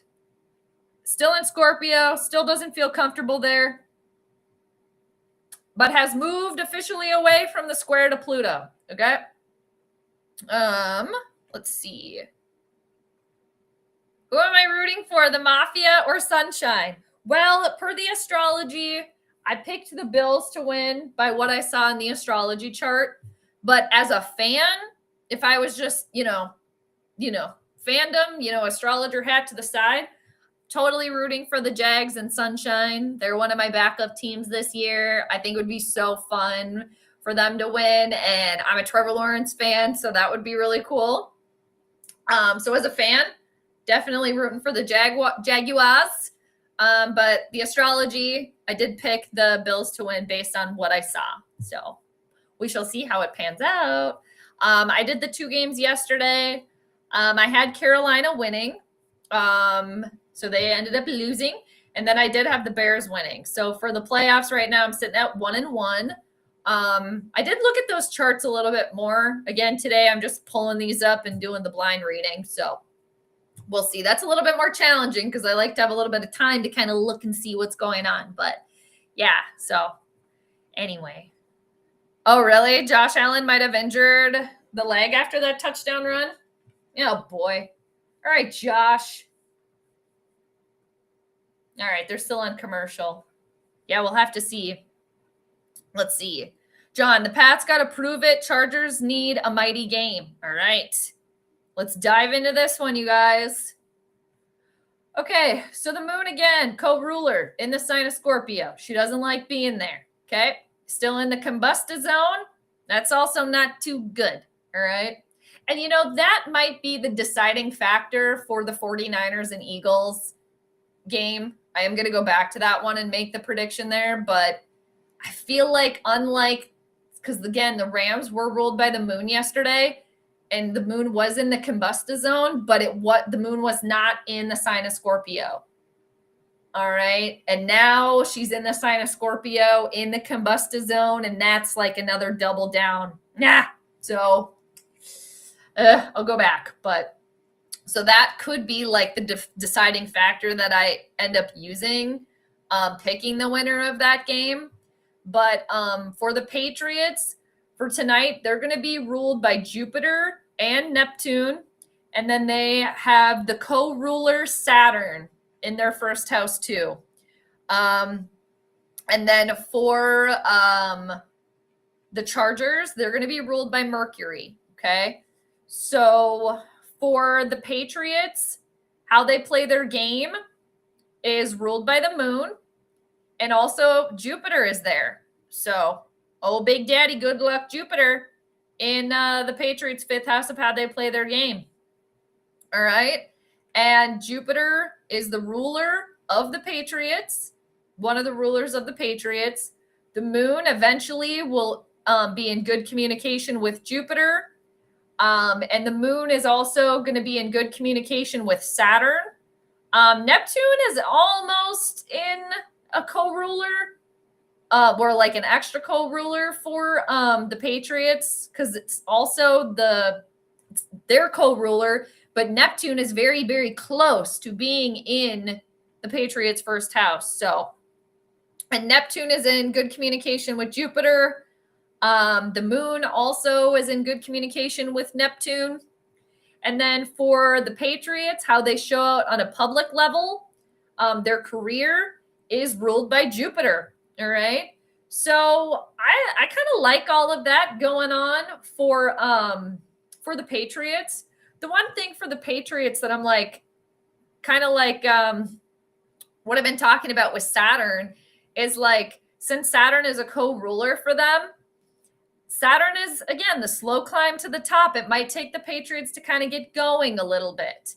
And kind of like John said here, they have to prove it. You know, they have to prove it. Okay. I think the Chargers are going to run out of electrons tonight. Texas has the Patriots winning 28-17. All right. That's funny. And for the Patriots, again, they're ruled by Mercury. And Mercury is in the sign of Capricorn at 15 degrees here. And look at the Chargers' fifth house here, their house of their game. They got all these planets there, all of them.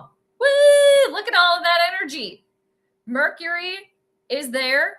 So them as a team, the Chargers, they're like, we're here. Okay, we got our game faces on. And then Mars is there. The sun is there. Venus is there. Pluto is there. So all of this energy, okay, all these electrons for the Chargers. Wow. And their fifth house of how they play their game is ruled by Saturn, okay? And Saturn is over in the Patriots' first house. So it's like, could the Chargers' gameplay slow the Patriots down? All right.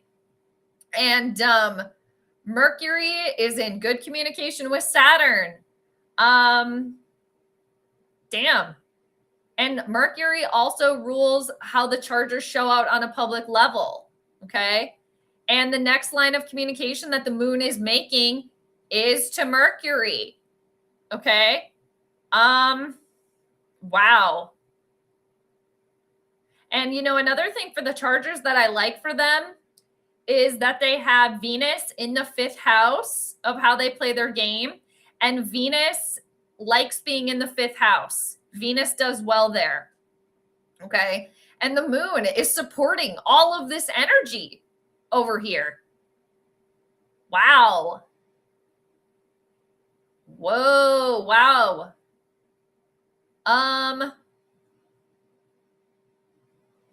Man, you guys, I don't know. I'm kind of swaying. I'm kind of leaning a little bit more towards the Chargers here in this one. Just because the next line of communication the moon is going to make is going to be with Mercury. And again, Mercury rules the Chargers. Mercury, the communication planet. It also rules their longevity, their public image tonight. And Saturn, the ruler of the Chargers game, is right up in the Patriots' first house, co-ruling them. But could that mean that the Patriots have the Chargers game figured out? You know, that could be a thing too. All right. What do you guys got here? Ryan, is it wrong that the Bears are rapidly becoming my second team despite being in the division? Not at all. Not at all. I definitely am rooting for the Bears too. I mean, it's kind of fun to watch a team that has not, done anything as of late kind of, have their moments a little bit, and especially when they beat Green Bay. So yeah, not at all. Not at all. John, you're going to take the Patriots if they score 30. Okay. It's okay. Herbert has a stunningly gorgeous girlfriend, Madison Beer. Okay, I know that name, but I would not be able to pick her out of a lineup. I would not be able to, like Kramer in the lineup. Anybody want to be in the lineup? I would not be able to pick her out of a lineup. Let's see. What is Herbert? I think he's a Libra. Let me double check. Let me look up his birthday. And then who's the quarterback for the Patriots again? God, what's his name? Not Bo Nix. That's the Broncos. Drake May. So Herbert is a Pisces. He was born March 10th. Okay. So Jupiter, Neptune energy there. And then what's Drake May? Let's look him up. Drake May is a Virgo, ruled by Mercury. That's interesting. Both teams are like flip-flopped here. Like the Herbert is, his sun sign is ruled by Jupiter and Neptune, and that's the rulers of the Patriots today. And then on the flip side, Drake May is a Virgo ruled by Mercury, and Mercury is the ruler of the Chargers today. That's kind of interesting. And then Drake May, though, having that Mercury energy, the moon is going to be supporting, okay, Mercury. I'm going Eagles to send the 49ers back to Hotel California, the Patriots because it's at home, and the Texans tomorrow. Yeah, I haven't pulled. Maybe I'll try to pop on tomorrow too to try to continue and do that game too, because I'm trying to do all of them if I can, but as many as I can just to get practice. All right. Attractive and a great last name. Oh, I'm sure she's beautiful. But yeah, I would not be able to pick her up out of a lineup. What does she do? Is she like an influencer or something? What's her deal? All right. We're back over here. Okay, so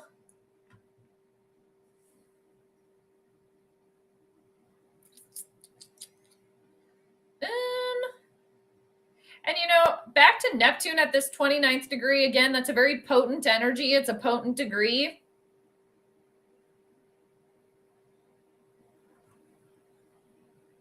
And that's the co-ruler of the Patriots today.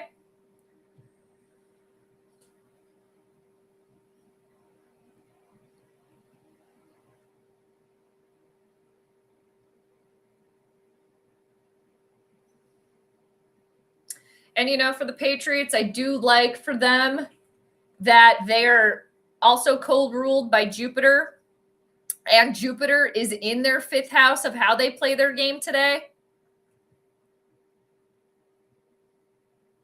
And 2, Jupiter rules their 10th house of their reputation for tonight. And Jupiter is getting support from the moon. Jupiter is in good alignment with Neptune and with Saturn, which again are co-rulers of the Patriots. But Mercury is a trickster energy, you guys. Mercury is a trickster. And, Mercury is the 49ers. The moon is supporting Mercury. Mercury, the 49ers, are in their 5th house of how they play their game. Their energy is all in. It's there. They also have the sun and Mars there.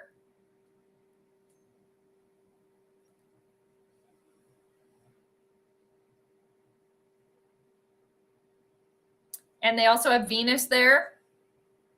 Venus does really well in the 5th house. Man, this is another head turner for me. Oh, she's a singer? Okay. Yeah, I didn't know that. There's something about the Texans you like, John says. Who do they play tomorrow?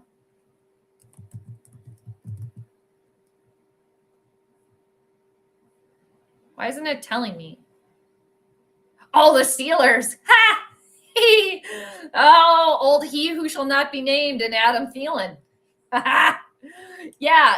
I like Danielle Hunter, obviously former Viking. He's on the Texans. I like that.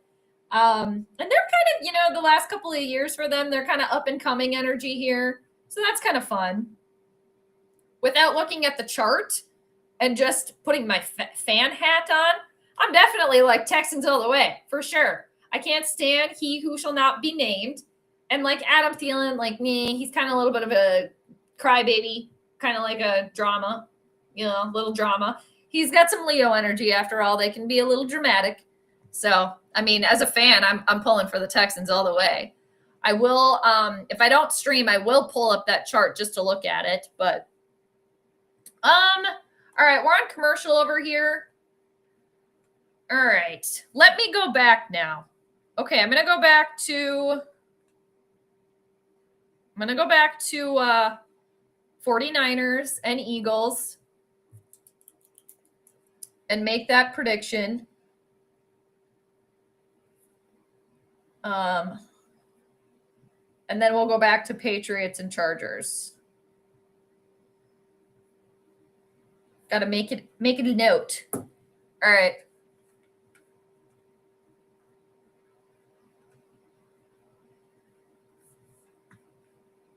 Seriously, you guys, I have 1, 2, 3, 4, 5, 6, 7, 8, 9.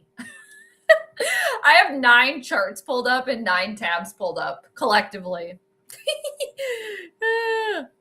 All right, let me grab the right one. All right, we're going back to Philly. Let's go back. All right, here we go.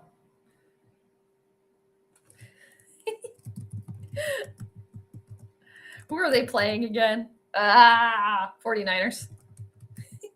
This is challenging, but this is fun for me. Doing blind readings and doing like back-to-back ones. So, all right. Okay, they're on commercial. They're coming back from commercial. What is the score over here? Buffalo's still up 10-7. Looks like old Joshy is still in. They're at the 2-minute warning. Okay. All right, you guys. I'm going to let this chart marinate for a second. I'm going to go to the bathroom. I'll be right back. Man, this Eagles thing, this Mercury in the 12th. I don't like that, though. Ugh. All right, I'll be right back.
Okay. All right, I'm back. Okay. All right. Let's make a decision. Okay. All right. Okay, I might have to get my pen out for this one and get the tallies going. All right, I'm going to make a tally on my notes. Eagles, 49ers. We're going to see who has the most yeses and who has the most nos. All right. So Saturn Okay. Saturn and the moon. That's yes. Oh. Yes, no. All right. Yes. Okay. Saturn and Venus. They're in good communication. That's yes. Saturn and Uranus. Good communication. That's another yes. The moon and Uranus, which co-rules how Philadelphia plays their game. That's a no. No. Okay. Mars, the sun, Venus with Saturn. That's another yes. Mars, the sun, Venus with Uranus. Good communication. That's another yes. Pluto in the first house for the Eagles, squaring the moon. That's a no. I don't like that. Okay. And then Mercury and Saturn. That's another yes. Mercury and the moon. That's another yes. But I don't like Mercury hidden away from the Eagles, though. I don't like that. Mercury is how they show out on a public level. Okay. But the moon eventually will support Mercury. Okay. Now let's go over to the 49ers. So the Eagles have 7 yeses and 2 nos. Now we're going to go over to the 49ers. Again, they're ruled by the moon. We're going to look at the moon. Well, the moon being in Scorpio, I don't like that for them. And then they're co-ruled by Jupiter, okay? Which this Jupiter energy, that is just like, again, it's so potent and powerful. So it's kind of just like, it almost overrides all of this stuff. But again, we're just doing yeses and nos right now, okay? Cut and dry. So the moon squaring Pluto. Pluto co-rules the 49ers game. That's a no. The moon in good communication with Mars. The moon rules the 49ers. The Mars is the co-ruler of how they play their game. The moon is in good energy or good communication with Mars. That's a yes. Okay. Now we're going to look at Jupiter and Neptune with the moon. The moon is in good communication with Neptune. The moon is in good communication with Jupiter. That's 2 yeses. All right. Jupiter is opposing Mars. Mars, again, co-rules how the 49ers play their game. Jupiter co-rules the 49ers. Opposition is no. Okay, we got another no. We can look at Mars and Jupiter. We already did. That's a no. Pluto and Jupiter, they're not doing anything. That's neither a yes or a no. Did I look at Jupiter and Neptune? That's a yes. We'll give them another yes. I think that's it. All right. So, did I miss anything?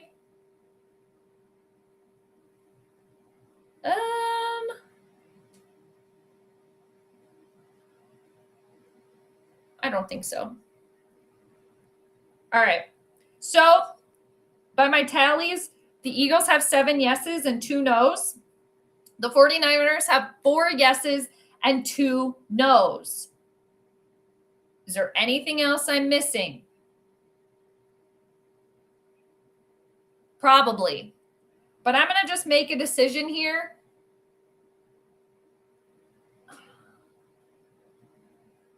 I am going to pick the Eagles to win. Okay? I'm going to pick the Eagles.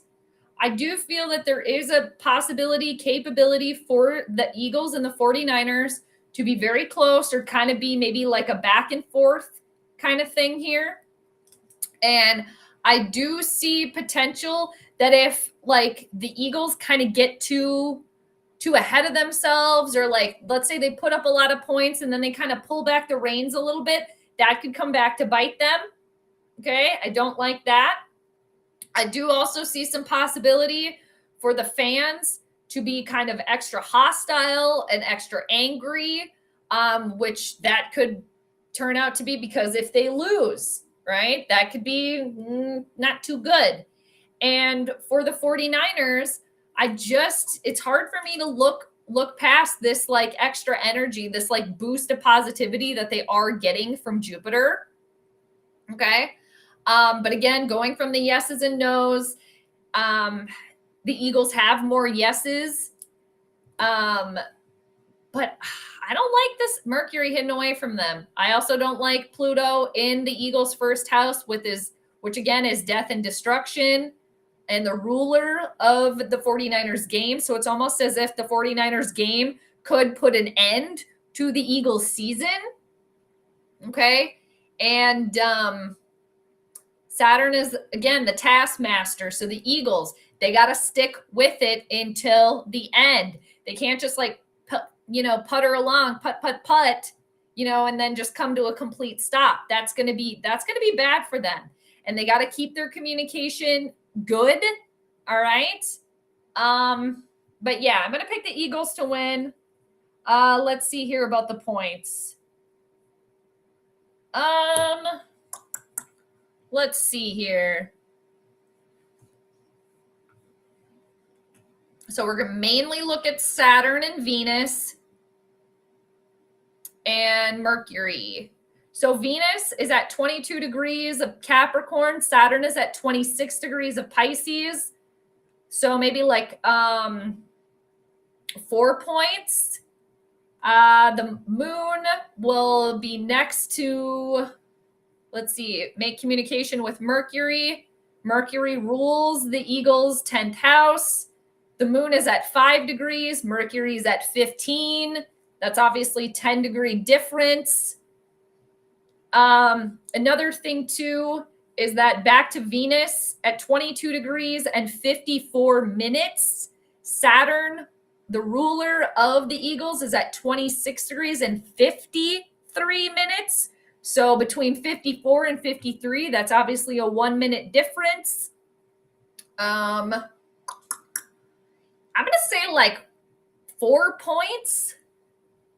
And then we can also look at Saturn and Uranus. Uranus is a co-ruler of how the Eagles play their game.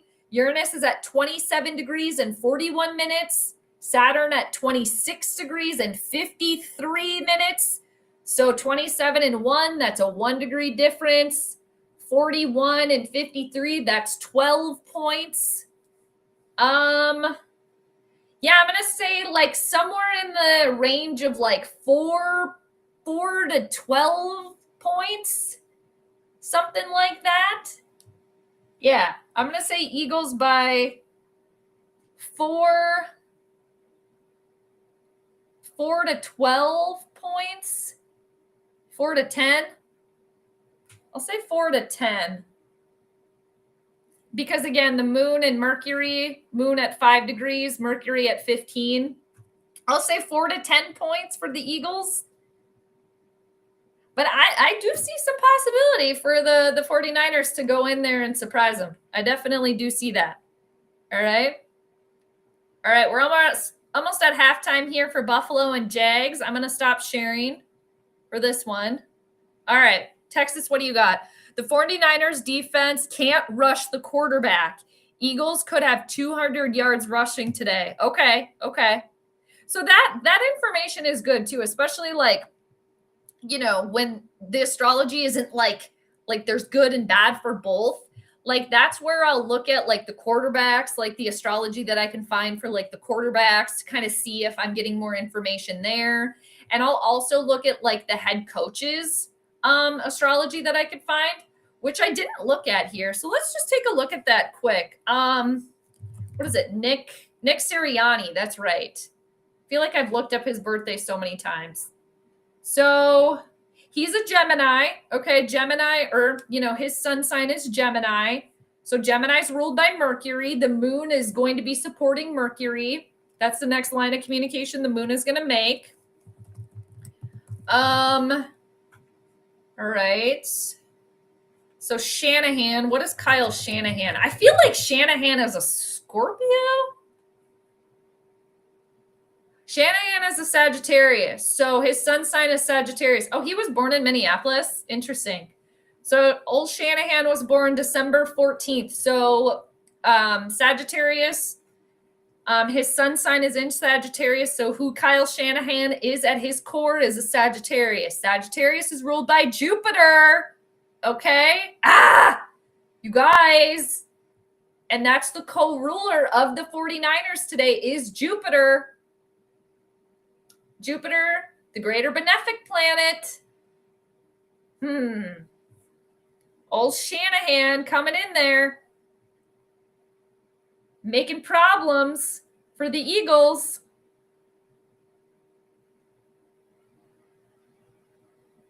We've looked at this enough for the stream, but I'm gonna keep diving into this a little bit later after I get off the stream.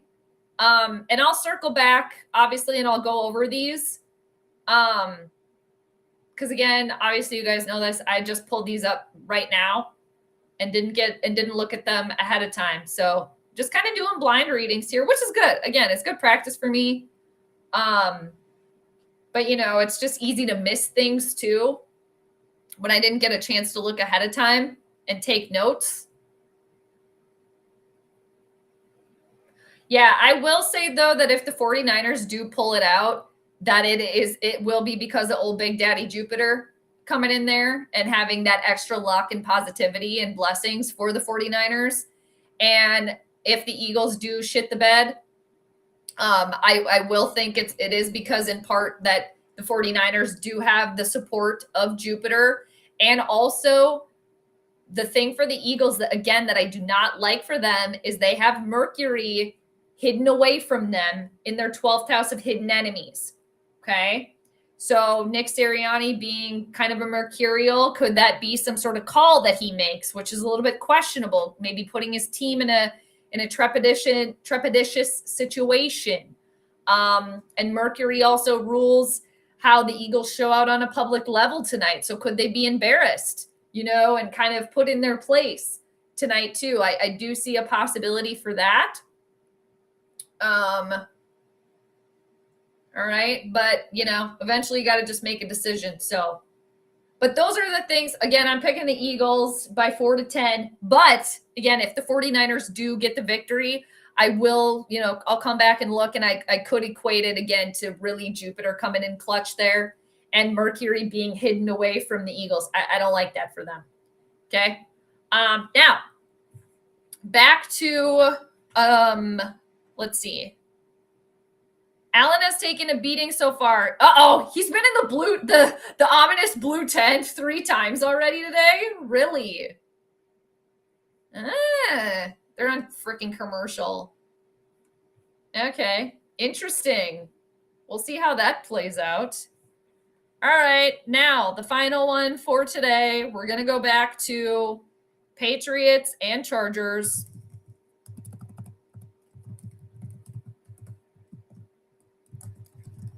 And you guys know my eyes will be on the screen to see how the charts play out and how everything unfolds. Okay. All right. That freaking ominous blue tent, I swear. All right. So many charts. Okay, we're going back to Foxborough. Thanks, everybody, for hanging out. Been good. How long have we been on? Almost 2 hours. Wow. Holy shit. Time flies. Wow. So probably going to pop off here after this one. Alrighty. Yeah. And 2, if anybody's curious, I know I've showed this before, but this is one of the books that I read that helped me learn how to do the charts. So I will reference this book from time to time too. But yeah, it's really cool. It's a good one. Anybody's interested. All right. And then it's just, studying along the way, practicing, doing stuff. So, all right.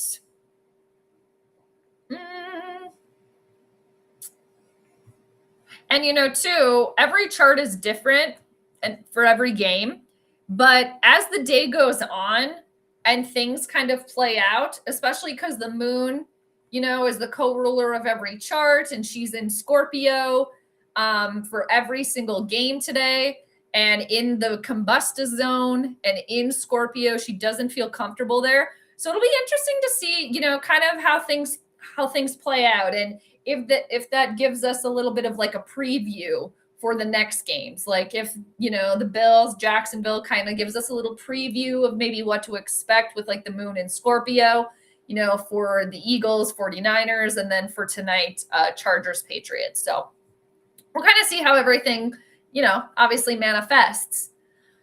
Now, alrighty. Okay, so one thing I mentioned actually earlier is, and this is out of the book too, is that if a team has Saturn in their first house, which the Patriots do have tonight, that can be taken as a negative, and that can be a no situation. Because again, Saturn will slow things down. It will create blockages and it will delay things. Okay, so the Patriots are dealing with that this evening.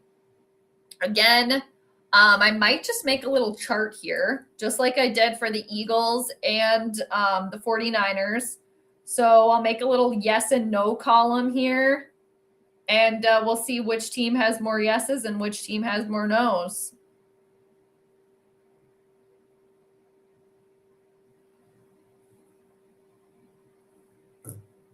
Okay, so we'll start with Patriots. They're the home team. Again, they're ruled by Jupiter and Neptune. The moon is in good communication with both Jupiter and Neptune. So we're going to give them a yes for that. Jupiter is in the Patriots' fifth house of how they play their game. Jupiter, main ruler of them. The moon is the ruler of the Patriots' fifth house of how they play their game. Now, the moon being in Scorpio, I don't like that at all. Okay. But in good communication nonetheless. So we'll give them a yes there. And then the moon and Jupiter, we already the Jupiter is also the ruler of how the Patriots show out on a public level. Okay. So we'll give them maybe another yes for that. I'm going to give the Patriots a no because they have Saturn in the first, which it could be negative. All right. And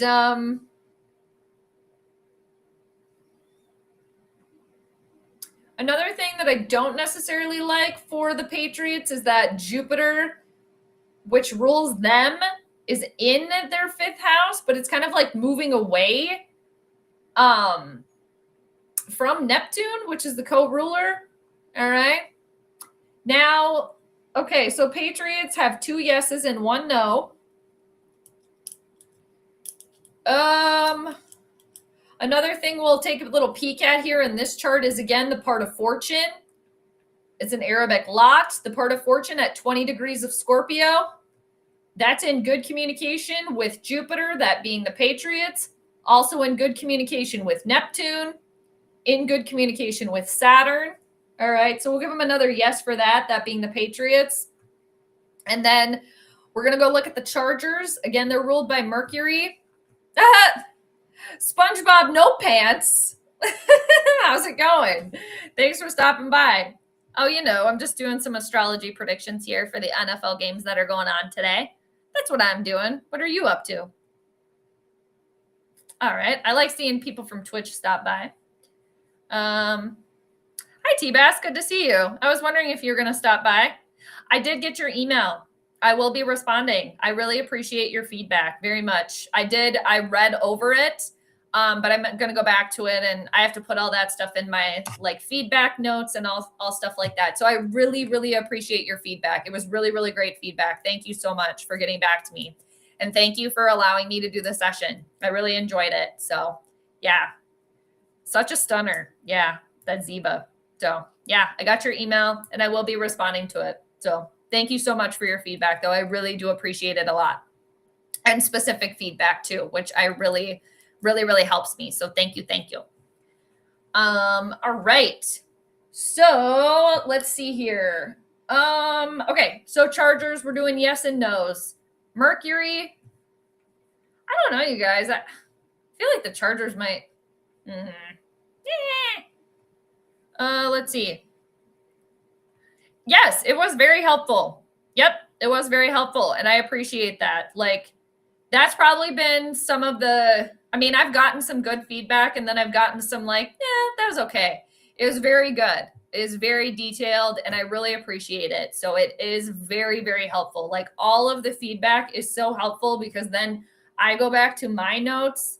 I put, what was right, what was kind of off, and then it really helps me move forward because it's all about like filtering, the messages that are coming in too. So yes, super helpful. I very much appreciate it. And I will be emailing you back, but I did read it this morning. But I haven't gotten a chance to like make all my notes and stuff like that, but I did get it. And again, thank you. I really appreciate it for allowing me to do the reading in the session and for taking the time to give me constructive feedback. I very much appreciate it. Thank you. Very helpful. Alrighty. I see your picture of Kevin O'Connell there too as your little picture. Is that new? What's that about? Freaking Kevin O'Connell. I'm over his dumb butt. Okay. All right, you guys. So we're going back to cut or dry here. All right. Chargers, Mercury. Mercury's in good communication with the moon. I'm going to give the Chargers a yes. All right. Saturn and Mercury. Saturn is how the Chargers play their game. That's another yes. And also the moon is supporting Saturn. Okay. Mercury is also the ruler of the Chargers' public image. We already went over that. And then the extra energy for the Chargers and how they play their game today, they have Mars, they have the sun, they have Venus, and they have Pluto. Venus does well in the 5th house of games. So that's another yes for the Chargers. So right now, both the Chargers and the Patriots have 3 yeses. Patriots have 1 no. Chargers have 0 no's.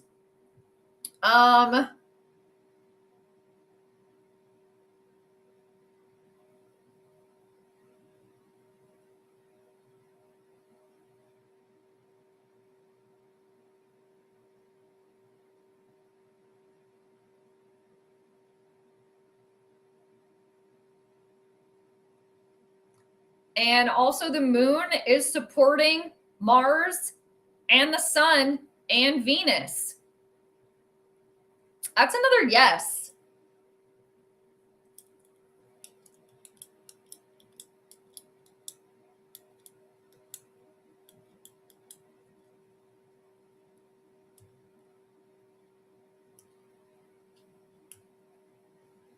And the part of fortune, again, the Arabic lot, the circle with the X through it,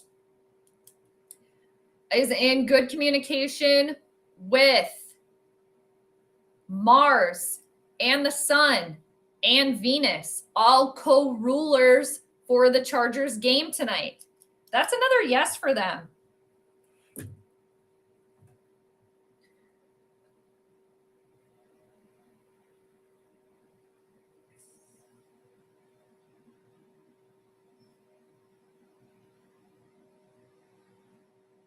And again, you guys, for the Chargers tonight, them being ruled by Mercury, Mercury is a trickster.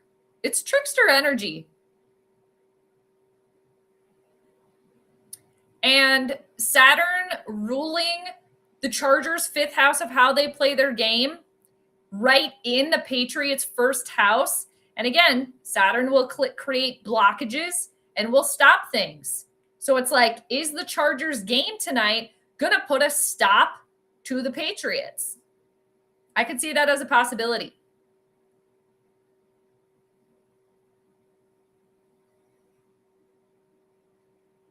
I'm kind of leaning Chargers on this one, you guys.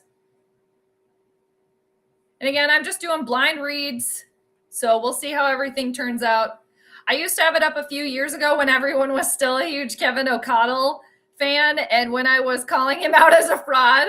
I've been on him since year one. Yeah, I remember you saying that, T-Bass, that you've been on his ass pretty much the whole entire time. I'm over him. I'm completely over him. And at this point, it's kind of like, like, okay, everybody's kind of like opening their eyes and like the wool has been taken away, Yeah, because I feel like for a while there, like the wool was kind of covered over, everybody's eyes. And I feel like Kevin O'Connell, especially his first year, he was really able to kind of like fly under the radar because they won so many close games. So they did, pile up these victories. But if you really took a deep dive into all of those games, it's like, man, they kind of like lucked out. And again, I completely lost everything with the whole Carson Wentz situation. You guys all know that. But I've been on his ass for a while too. I won't say since year one like you, but I've been like, okay, so what's he really done? And I am so sick of hearing year after year, game after game of Kevin O'Connell making excuses, not taking accountability, and every single time, well, this is on me. This is on me. I got to do better, but yet does nothing different. Okay, like you're insane then, Kevin O'Connell. You are insane, literally. Okay, so, yeah. All right, I'm gonna wrap it up here with the charts. But again, you guys, even after I am done streaming today, I'm still gonna have these up, and I'm gonna keep lookout. Okay. But you know what? I'm gonna pick the Chargers. Okay. And just like the previous charts that we went over, if the Patriots do end up winning, I will equate that with the fact that they have old Big Daddy Good Luck Jupiter in their fifth house of how they play their game. So it could, Jupiter again, it expands, it blows things up. Could be a big game for them. And Jupiter is got support from the moon and got support from Saturn. But Saturn is in the Patriots' first house, which can pose a problem potentially. But Jupiter and Saturn are in good communication. So if the Patriots do end up winning, I do think it's going to be because they do have like a big game. They get some blessings and good luck, and they really stick in it for the long haul. And kind of having that home field advantage too, if they do end up winning the game. And then on the flip side, for the Chargers, I just feel like, again, my little tally here, they have more support that I'm seeing here. But, Mercury, the planet that rules the Chargers, it is a trickster. It moves very quickly. But also Mercury is not as powerful, nowhere near as powerful as Jupiter. And Jupiter is the co-ruler for the Patriots. So I will try to pop on tomorrow and do the game for tomorrow, Steelers, Texans. But whenever I come back on, I will recap these predictions and we'll go over it. So, I can see, both ways. And for the Chargers too, they just have all of this planetary energy, this like serious energy in their fifth house. Like it's serious business. And what's his face? The one Harbaugh, which one is it? Is it John? No, it's Jim, right? I think he's a Capricorn. Yeah, so Jim Harbaugh, I think me and him have the same birthday. Yeah, so me and Jim Harbaugh have the same birthday. Different years, but so Jim Harbaugh is a Capricorn, or when he was born, the sun was in Capricorn. So who he is at his core is Capricorn. Capricorn is serious business. It can be all work, no play. We are in Capricorn season right now. All of these planets in the Chargers' fifth house of how they play their game are in Capricorn. It's serious business. He means business, okay? He's coming to play. He probably doesn't give two shits that they have to go to Massachusetts and play. Like, get over it. Work is work. You got to put it in. All right. So I'm going to pick the Chargers to win. We'll see how it pans out. Again, just doing the blind reading of the charts, just pulling them up and reading it. And then with the points, let's see. I'm going to say Chargers by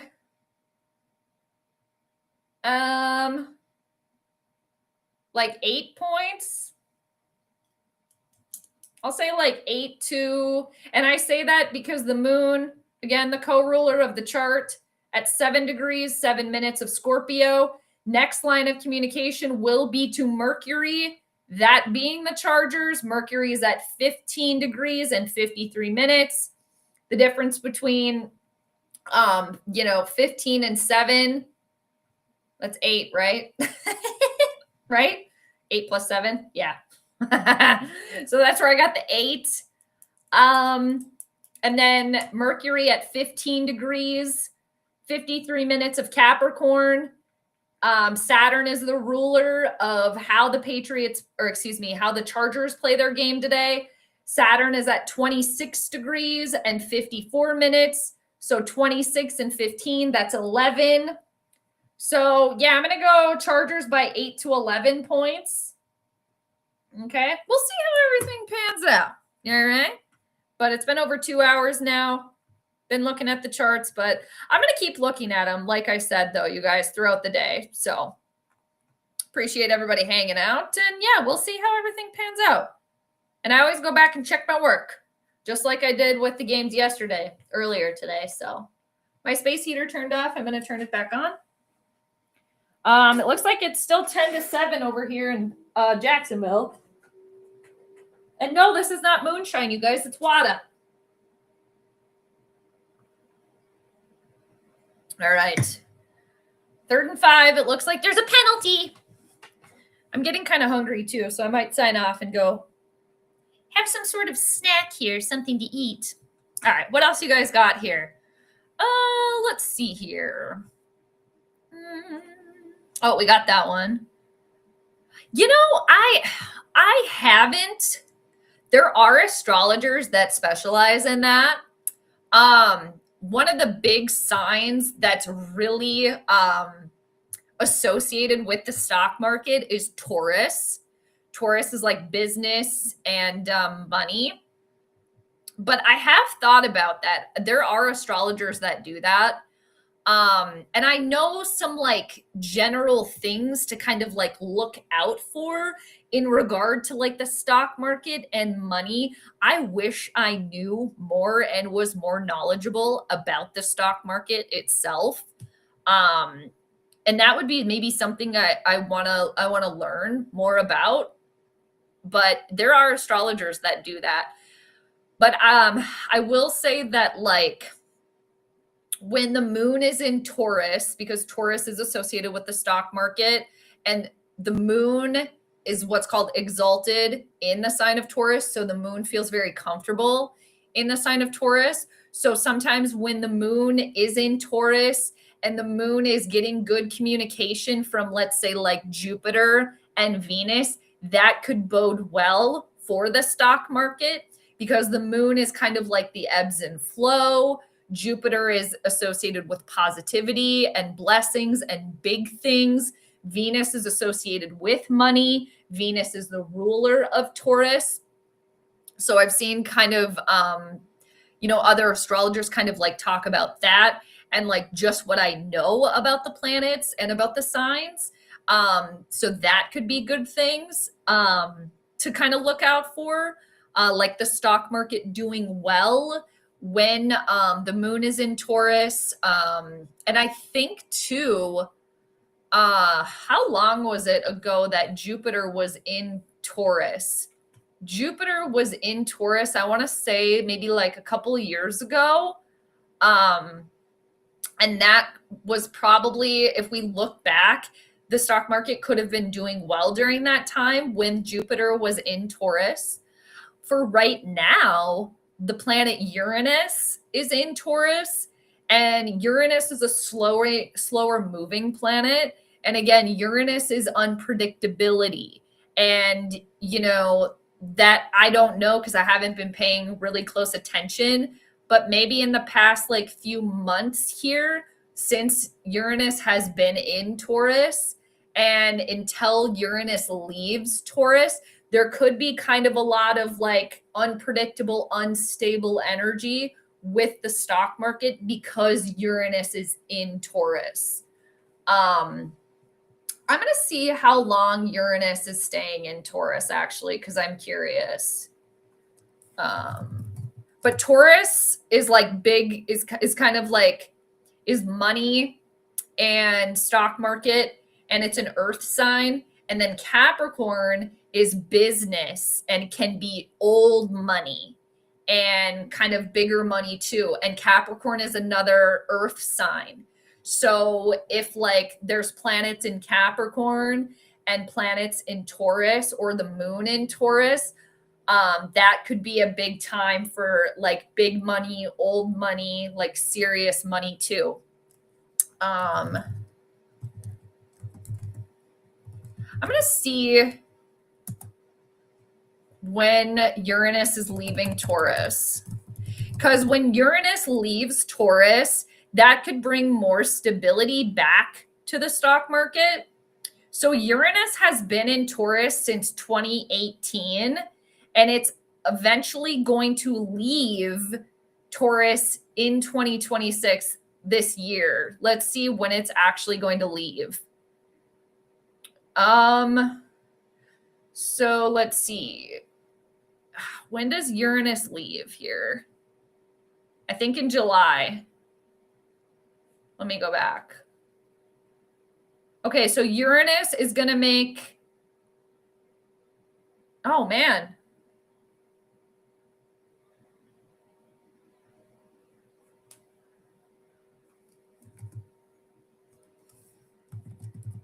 I'm trying to see when it's actually leaving. Okay, Uranus completes its transit through Taurus. Okay, so in April. Okay, so Uranus is going to be in Taurus until April 25th. So yeah, I would say some unpredictability and some shakiness there.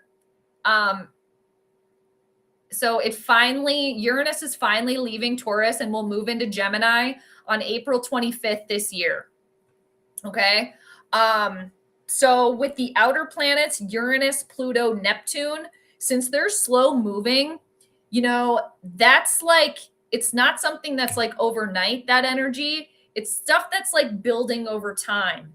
And I'm not trying to like fearmonger or anything like that, but we're looking for patterns. So like Uranus, one of the last times it was in Gemini, was like during, like, I'm pretty sure like the French Revolution and either like one of the world wars or like the Civil War. So again, Uranus is this unpredictability, chaotic energy moving into Gemini. Gemini is the communicative sign. So, we can kind of see all of this stuff kind of like brewing here. But in regards to the stock market, things could get more stable once Uranus finally gets out of Taurus. And that's going to be late April of this year. Okay. So, but yeah, I wish I knew more about that. But there are astrologers that do specialize in stock market astrology and kind of like follow that. Anyway, that was very long-winded. But all right, so Buffalo has now went up 13-7. Here's my non-astrology two best picks. I really like the Eagles and also Barkley having a big game rushing over 80 yards. Oh yeah, now that we got we got our charts done. Okay, so just to recap. And just taking the astrologer hat off too. T-Bass, I would agree with you too, because like Philadelphia has been in this situation before, especially like you mentioned, Saquon Barkley can be just like an absolute beast. They're playing in Philadelphia. That can be like a very, very hard environment for visiting teams to play in, and visiting fans to be in. And, Jalen Hurts, they've been there, done that. They've been in this situation before. They know what it takes to win. All right. So, and not saying that the 49ers don't either, but yeah. So, oh, really? It just started snowing? Ooh, is it going to be some sort of like snow globe situation? Hey, Corey, I was just thinking about you. How's it going? I was like, oh, I haven't heard from Corey in a minute. How's it going? I will miss your Patriots playing tonight. Oh, as duty calls for work. You were in Tom Grossi's page for the Panthers-Ram game and saw, yeah, that. How did he take that? I was talking about that a little bit earlier. I did do the astrology chart for that game yesterday, and I did have Chicago winning. I fell asleep in like the fourth quarter, so I woke up a couple hours later and I checked the score and I was like, okay, the Bears did end up coming back and getting the victory there. And then I watched like the last like 4 minutes or whatever, because I wanted to see how they did come back and win. So, oh man, poor Tom. Yeah. I mean, I'm as a Vikings fan, I'm fine with Green Bay losing. But yeah, that's too bad. I bet that was not taken the best. So, but yeah, good to see you, Corey. Hope everything's going good with you. And I did pull up the chart for your Patriots and the Chargers. And, I was going back and forth on that one. I just got done with that chart. I did pick the Chargers to win. But again, if you ever want to go back in this stream and check it out, like the deeper dive I did into the chart here, I do see some definite ways that the Patriots could get it done tonight. But overall, I did take the Chargers. I picked them to win by 8-11. So we'll see what happens. But yeah, you know what? As an astrologer, I would love to be right with the predictions. But you know what? If the Patriots do end up beating the Chargers tonight, in solidarity with you, Corey, I will be happy for your squad and your team. And, even though Stephon Diggs can be a little bit of a shyster, right? I'm still a Stephon Diggs fan, obviously because he used to be a Viking. So be happy for him. Yeah. T-Bass, Kevin O'Connell is the only coach in the NFC North without a playoff win. That's another thing too. Like, oh yeah, everybody's calling him this like great coach or whatever. Like, what have you done? What have you done? You can't adjust. You don't take any accountability, and you've won no playoff games. Yeah. Hello. Okay. So why are you still here? Okay. Like, God, annoying. Yeah, I probably wouldn't either. Yeah. Don't want to play with money right now. Yeah. Especially with that Uranus and Taurus.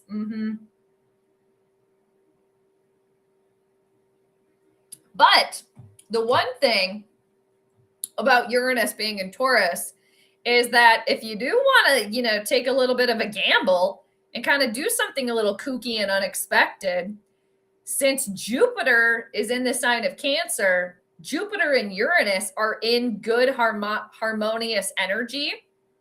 And also Saturn, which is in for the long haul, like long-term investing. Saturn is also making good communication with Uranus and with Jupiter. So if somebody did want to kind of like play around with the money or the stock market right now, like I would probably do it when the moon is in Taurus or when the moon is in Cancer. All right. And the moon moves very, very quickly. So that's another thing that you could like look for. Like if you did want, again, I don't specialize in like stock market astrology or anything like that. But just to pull up this chart here and tell you what I'm like talking about, we'll just use this because of where the planets are. So like I was saying, Jupiter is in Cancer. Jupiter feels good in the sign of Cancer. And then Uranus over here in Taurus. And then we were talking about Saturn, which is long haul, longevity. All of those planets are in good communication. Okay. So I would like wait until the moon. I wouldn't do anything if like the moon is in Scorpio, even though it is supporting all of that. It would be opposing Uranus. Like I would wait for like the moon to go back into Cancer, like the late degrees of Cancer. So that'll be in like, I don't know, like 2, 4, 6, 8, 10, 12, 14, 16, like 3 weeks or something. Like the moon stays in a sign for about 2.5 days. So she's in early degrees of Scorpio. She'll be in Scorpio for another like 2.5 days. And then she'll be in Sagittarius for another 2.5 days and so on. Like that would be the one time right now when Uranus is in the sign of Taurus that I would consider doing something with like the stock market and money. Again, I don't specialize in this. This is just kind of what I think. So I would wait, when the moon is back in the later degrees of Cancer, because the moon rules the sign of Cancer and it would be next to Jupiter, which is blessings and good luck and expansion. And it would also be in good communication with Uranus and Taurus and with Saturn. You could also possibly do maybe when the moon is in the later degrees of Taurus. That could be another thing too, because the moon does feel at home in the sign of Taurus. So yeah, I would, if anybody were to do anything like that, I would wait until the moon is in Taurus, the later degrees of Taurus, and the moon is in like the later degrees of Cancer to kind of do that. That would be like the best positions in my opinion, for stock market activity, stuff like that. Anywho. Oh, it's just a small dusting. Okay, there you go. It's actually not snowing here today. It's actually sunny. It is very cold though. So, Corey, what do you got? Patriots and Bolts should be. I hope so. Yeah, the games yesterday were really good, and so far, Jacksonville and Buffalo, they're kind of keeping it close here. Jacksonville just scored a field goal, so it's 10-13. Oh yeah, so far everything's, no blowouts or anything. It did kind of look last night like it could be a potential for like a Green Bay blowout, but yeah. So yeah, I heard about that. Yeah, I heard about that. Diggs is in trouble. Yeah, I did kind of hear about that. He kind of, the extracurriculars there. Hope that's not a distraction. There was something called, there was a blind item about Stefon Diggs. So blind items are like these little like gossip rumors and stuff like that. And there was a blind item about Stefon Diggs, actually. Like he really is kind of needs to be kept in line, so to speak. That's probably not the right word for it, but like that he's kind of a little bit, kind of doing his own thing over there. So yeah, hopefully that's not a distraction for your squad. Also, I came across a Bears fan on YouTube, Alexis Jade. Oh, really? She's got a good name, good middle name. I was in her stream a couple of weeks ago when they played the 49ers. That's cool. I've never heard of her before. That's cool. Supporting the ladies. That's nice. The Bills have won a road playoff game. They haven't won a playoff game since 1992, before Jade was born. Yeah, okay, so they last won a game in 1992, a road playoff game, right?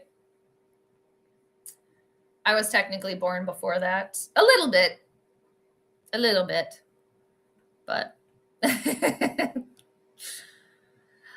let's see. Well, gambling's been good to me this weekend. There you go. Made money on Indiana, took Carolina in the points, and also bet big on Chicago last night. Nice. Played 2 bets today, are the Eagles and Barkley over 80. Nice. Well, I hope you get that money. And, betting's a little bit different than like the stock market per se. The stock market, I just associate like Taurus with that. Again, I don't specialize in that. So that's just a little bit that I, have learned about it. But that's awesome. I hope you get all the money. Hope you get all the moolah. Nice. Corey, I also came across a Broncos fan. Oh, yeah, his name, is he Brandon? Yeah. He does streams with Tom before. Yeah, I've seen that. I hope things have been going well with you. Do you still have the cat? Yes. Yeah, I've seen that too when Brandon, Perna, and Tom Grossi will stream together. Because I'll hop in Tom Grossi's stream sometimes and, watch and see what's going on over there. And I know Brandon, I've only seen him because of him being in Tom Grossi's streams, but I know he has like a very successful channel and stuff in his own right. And the Denver Broncos are one of my teams that I am cheering for. Vikings done and dusted, so it's the Broncos and Jacksonville are my backup teams that are left that I'm cheering for. I am still fostering the cat. Yep. So I did it. There was some interest about her from a couple different people. And she actually made an appearance yesterday on the stream. But yeah, she's still here.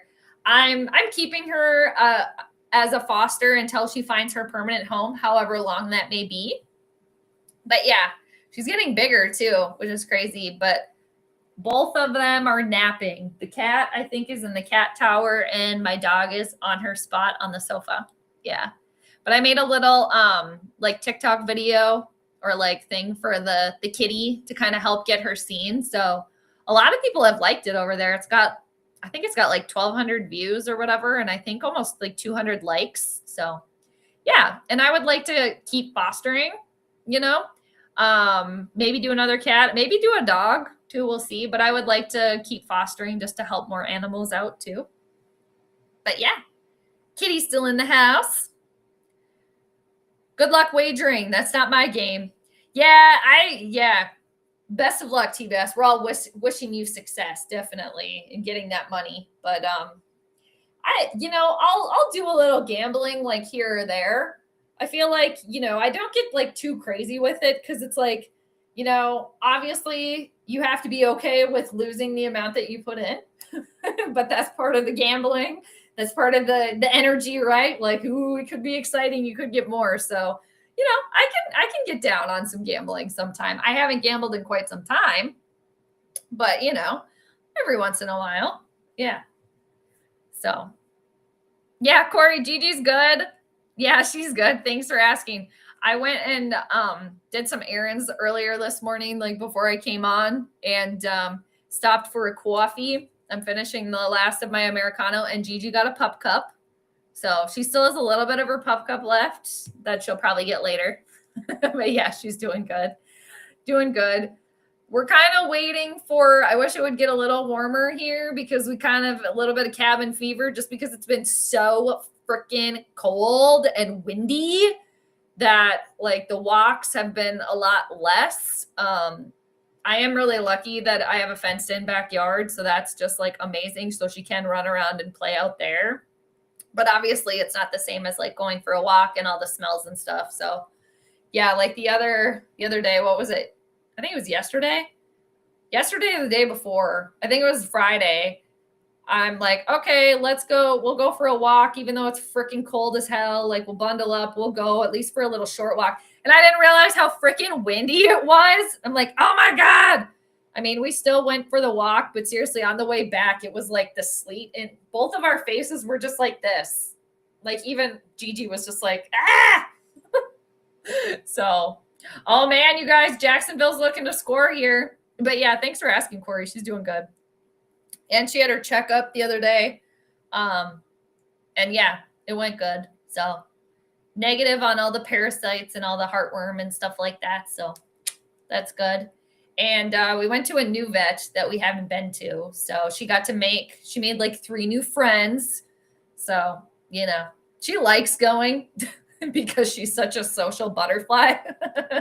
So she's like, ooh, there's more friends that I can meet. And there's all sorts of smells, obviously, at the vet office. So, and, she's been playing with the kitty. I do still have to supervise them. They can't be left alone per se. But yeah, she has fun playing with the kitty and stuff too. But sometimes I'm like, girl, you can't put all your body weight on the cat. You're a lot bigger than she is. Yeah. Pup Cup, you watch a pit bull on YouTube, Zuzi? Is that how you say that, the pit bull's name? And he gets pup cups at Starbucks? Yeah. She doesn't get them a lot. She's gotten a couple, but yeah, it's so cute. It's so funny. when they eat them. Yeah. I think, let's see here. But yeah, they love their little treats. I don't know if you guys can see this or not. Here, can you guys see that? There was her earlier with her little pup cup. Yeah, she's loving it. She devoured that pup cup very quickly.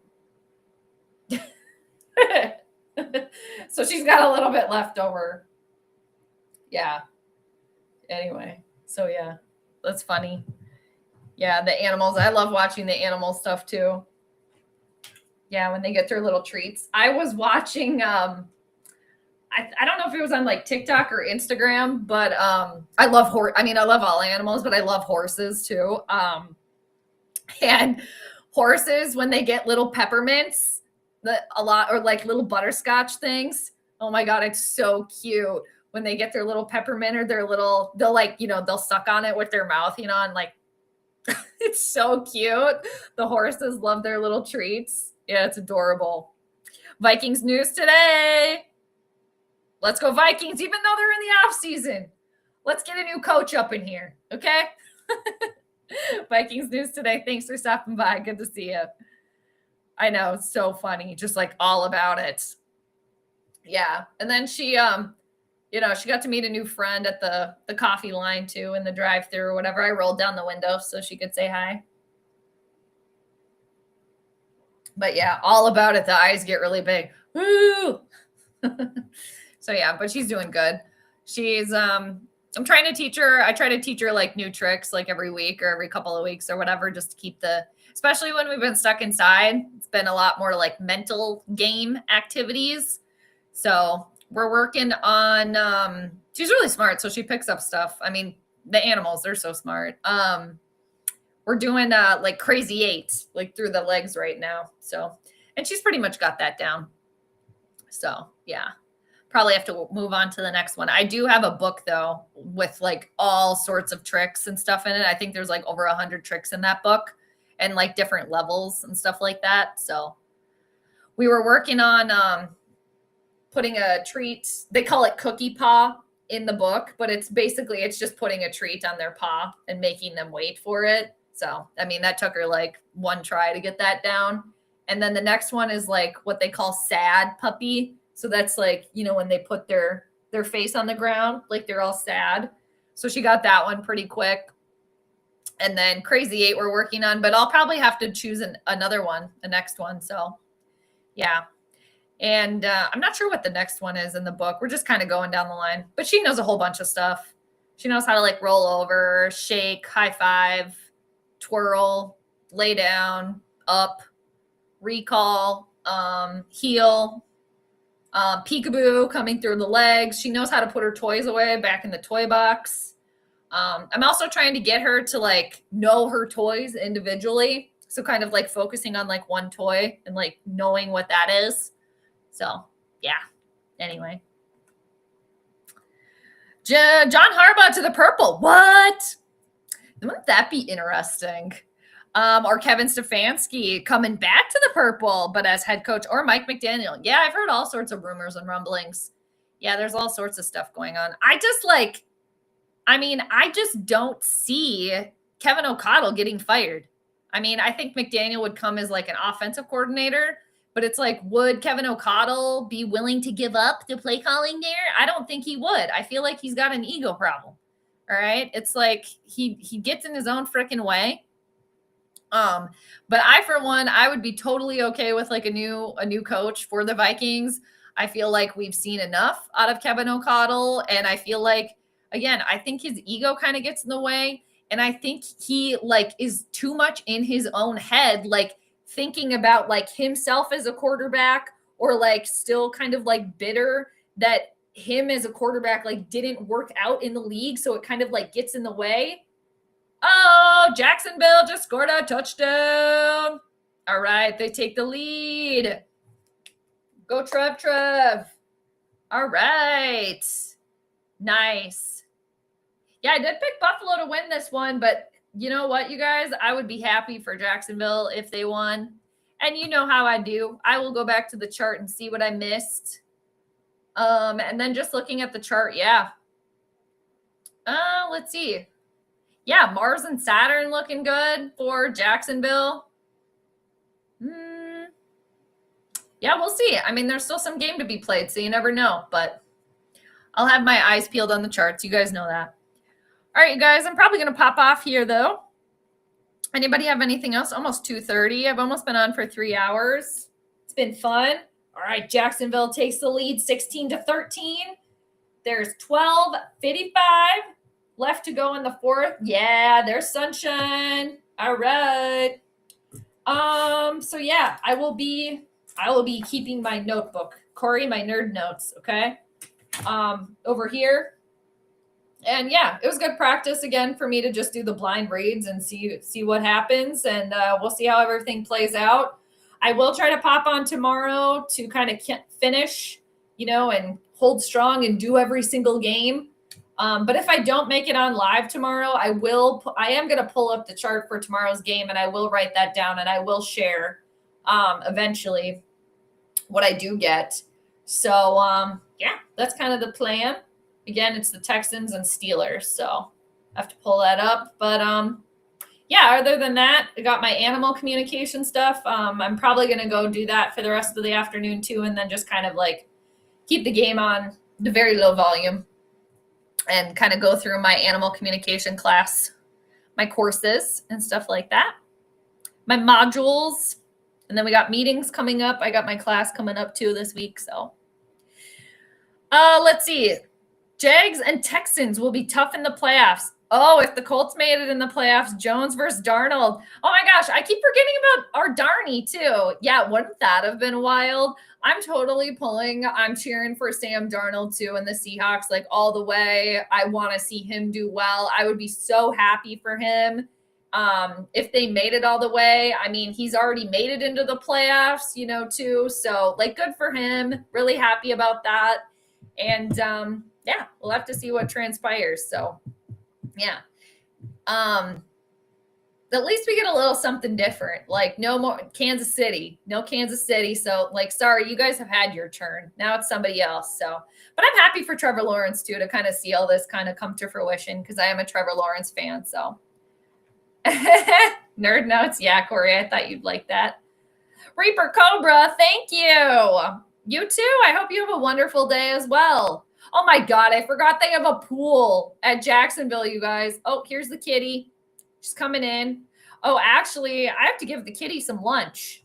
She's probably like, yo, where's my lunch? Here she is. Kitty, do you want to say hi to everybody? Yeah, that's another thing, actually, when I pop off here, you guys. I'm going to go give her lunch. You want to say hi? She's over here. She's underneath my chair. Hi, kitty. Hi. Are you going to jump up in the chair? Come here. She's stretching out. She's thinking about it. Come on. You can say hi and goodbye to everybody. And then you can have your lunch. She's probably like, girl, where's my lunch? Come here. Her eyes, she's like, just woke up from a nap. Okay, come here. Hi. Here she is. Whee! She made an appearance yesterday. Hello, everybody. Hi. I just woke up from a nap, and I want to know where my lunch is. Right? She's getting really big, too. She's almost like 6 months old. Her birthday's like, she's a little Leo energy here.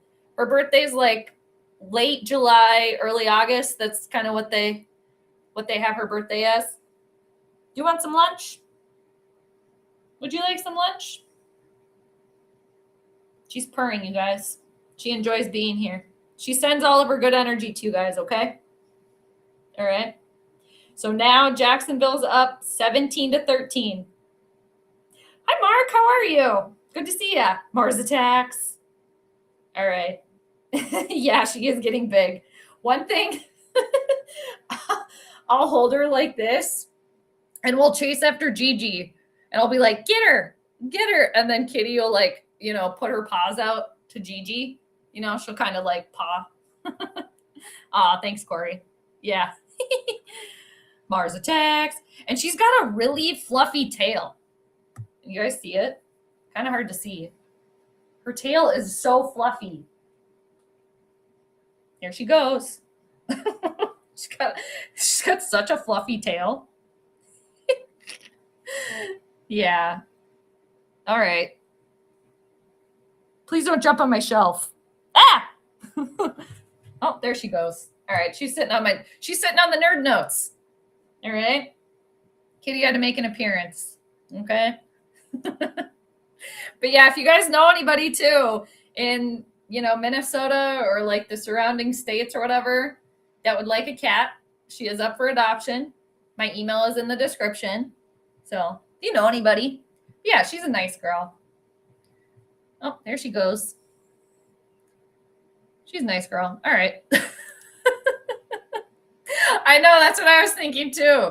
Yeah, it's like a raccoon tail. All right, Kitty, where are you going to go next? She's probably going to go over here. Oh, there she goes. Kitty, you're very popular. Do you know that? Yeah. Yeah, her tail is so fluffy. Right? Her tail is so fluffy. Yeah. Cats are so funny. Animals are so funny. All right, Kitty, be careful. There's a lot of cords there. You might not want to jump there. Thank you. Yeah, maybe come over here. Okay, we don't want to chew that cord. Come on over here. There you go. Thank you. She's a good listener. All right, there you go. Sitting over here now. All right. Oh, really? You had Casey's new wings, barbecue and sweet chili with blue cheese, cracked open a beer and realized it was, 10.8 alcohol by volume? Corey, Ryan, it seems like you're sitting good. Man, back in the day when I used to eat meat and stuff, Casey's taco pizza, my jam. I loved it. All right. Well, tread carefully. Tread carefully, Ryan. All right. Kitty's going to go have lunch. All right. That sounds good. But Ryan, you'll be responsible. We know that. All right. That sounds really good though. I'm going to go have something to eat too. I'm hungry. All right. She does love the camera. She does. But now she's like, no, put me down. I'm awake now. Right? Right. All right. Kitty says, see ya. She says, I want my lunch. Just like Ryan, she wants her lunch. She won't be having a beer though, but she'll have some lunch. Yeah. All right. Oh yeah, I had that back in the day too. Really good. She likes to go for the plants.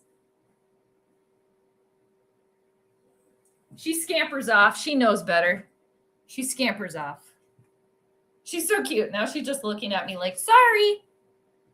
Yeah, seriously, the taco pizza, that was like my favorite pizza. And the breakfast pizza was really good too. I wish they would do like a vegan version. That'd be awesome. All right, Kitty, you gotta stay out of the plants. It's like, I get that the plants are so fun, but all of the plants that I have are toxic. So it's like she took a bite out of one of the plants the other day, and then I had to deal with kitty puke, and there was a piece of plant in there.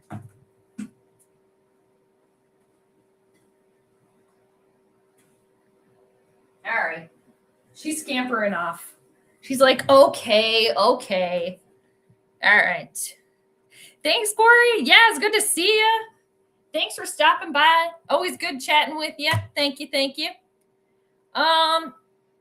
Yeah, Ryan, I am actually.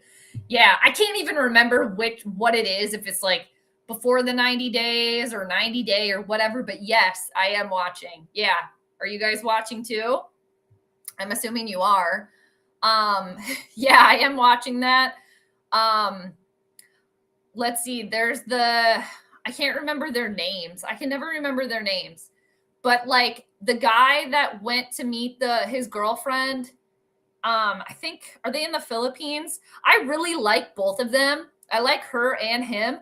But oh my gosh, the mom, so invasive. Just like asking them about their like activity. Like, mom, step off. Like, that's a little bit like, and then the girl that like left everything and moved to Aruba. Was it Aruba? For that one guy. Like, oh man. And then she like found out he was like cheating and stuff. Like, okay. All right, Kitty. She really wants her lunch now. I didn't like forget, but usually she has her lunch a little bit earlier. But yeah, what do you think about all those shows, Ryan? She's being good. She's just looking around. And then who else is on the 90 day? Hey. Hey, little miss. You shouldn't be chewing on those lights. You can come back over. Yeah, who else is on there? Gosh, who else?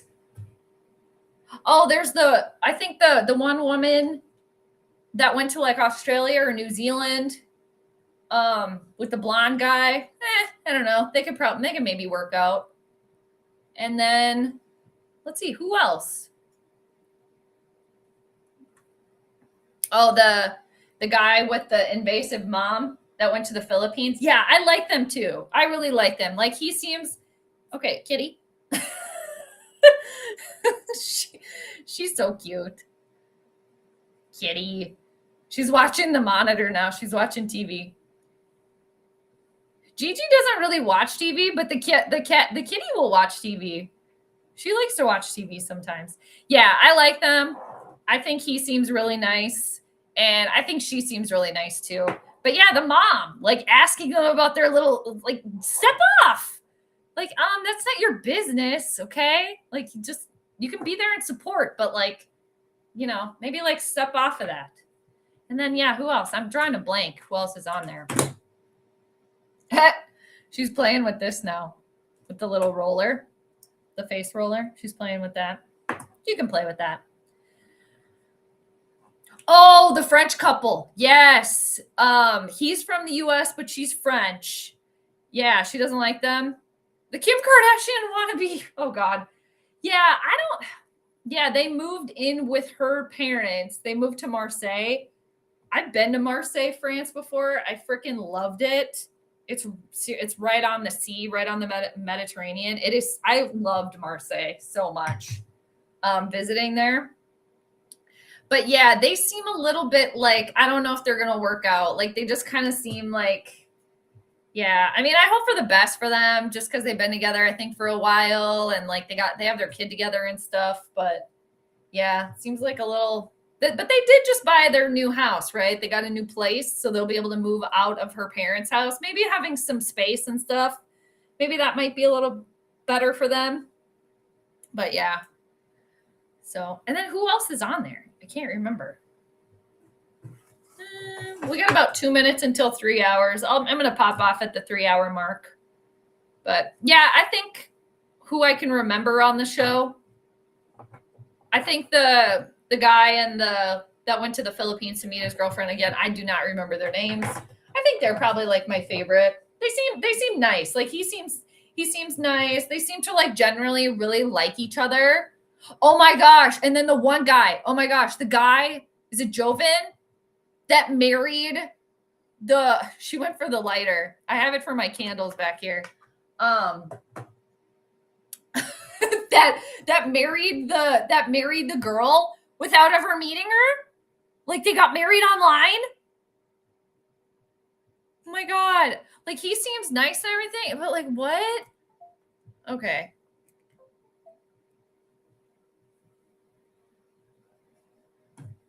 Kitty turned off my camera. She's really getting in everything now. So she pressed the camera button off. So that's why I was like frozen like this for a second. My mom would never ask. The most pushy she got was about my tattoos. I told her she wouldn't see one of mine that I got. To be fair, she asked. Right. Yeah. Yeah. I mean, that I would. And I think the way, oh yeah, Forrest, that's his name. I feel like the way that Forrest responded was like firm and respectful. Like, I just think the mom needs to just like, the mom seems a little bit like, where I can understand she's maybe a little bit like bummed out that like maybe her relationship with her son is going to change a little bit, or like Forrest is going to be giving more attention to like his girlfriend and stuff. But like that doesn't mean that like they still can't be close, you know?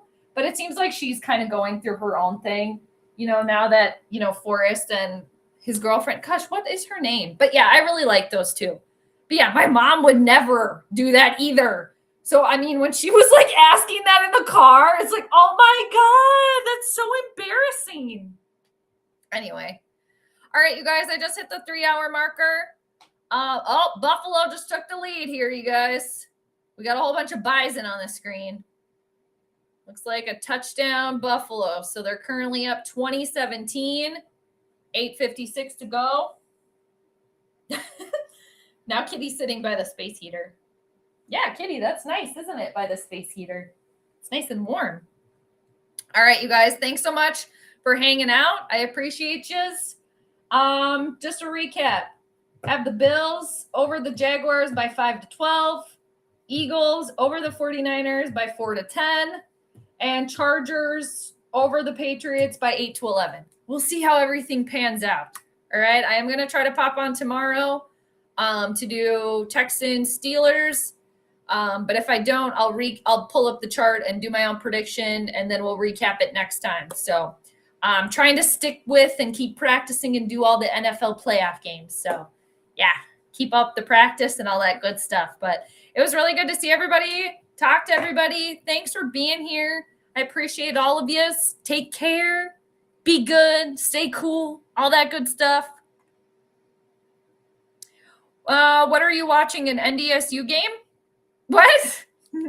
No. Oh, no. It's just because of the Buffalo they had over here. When the Bills scored, they had a bunch of like Buffalo on the screen or whatever.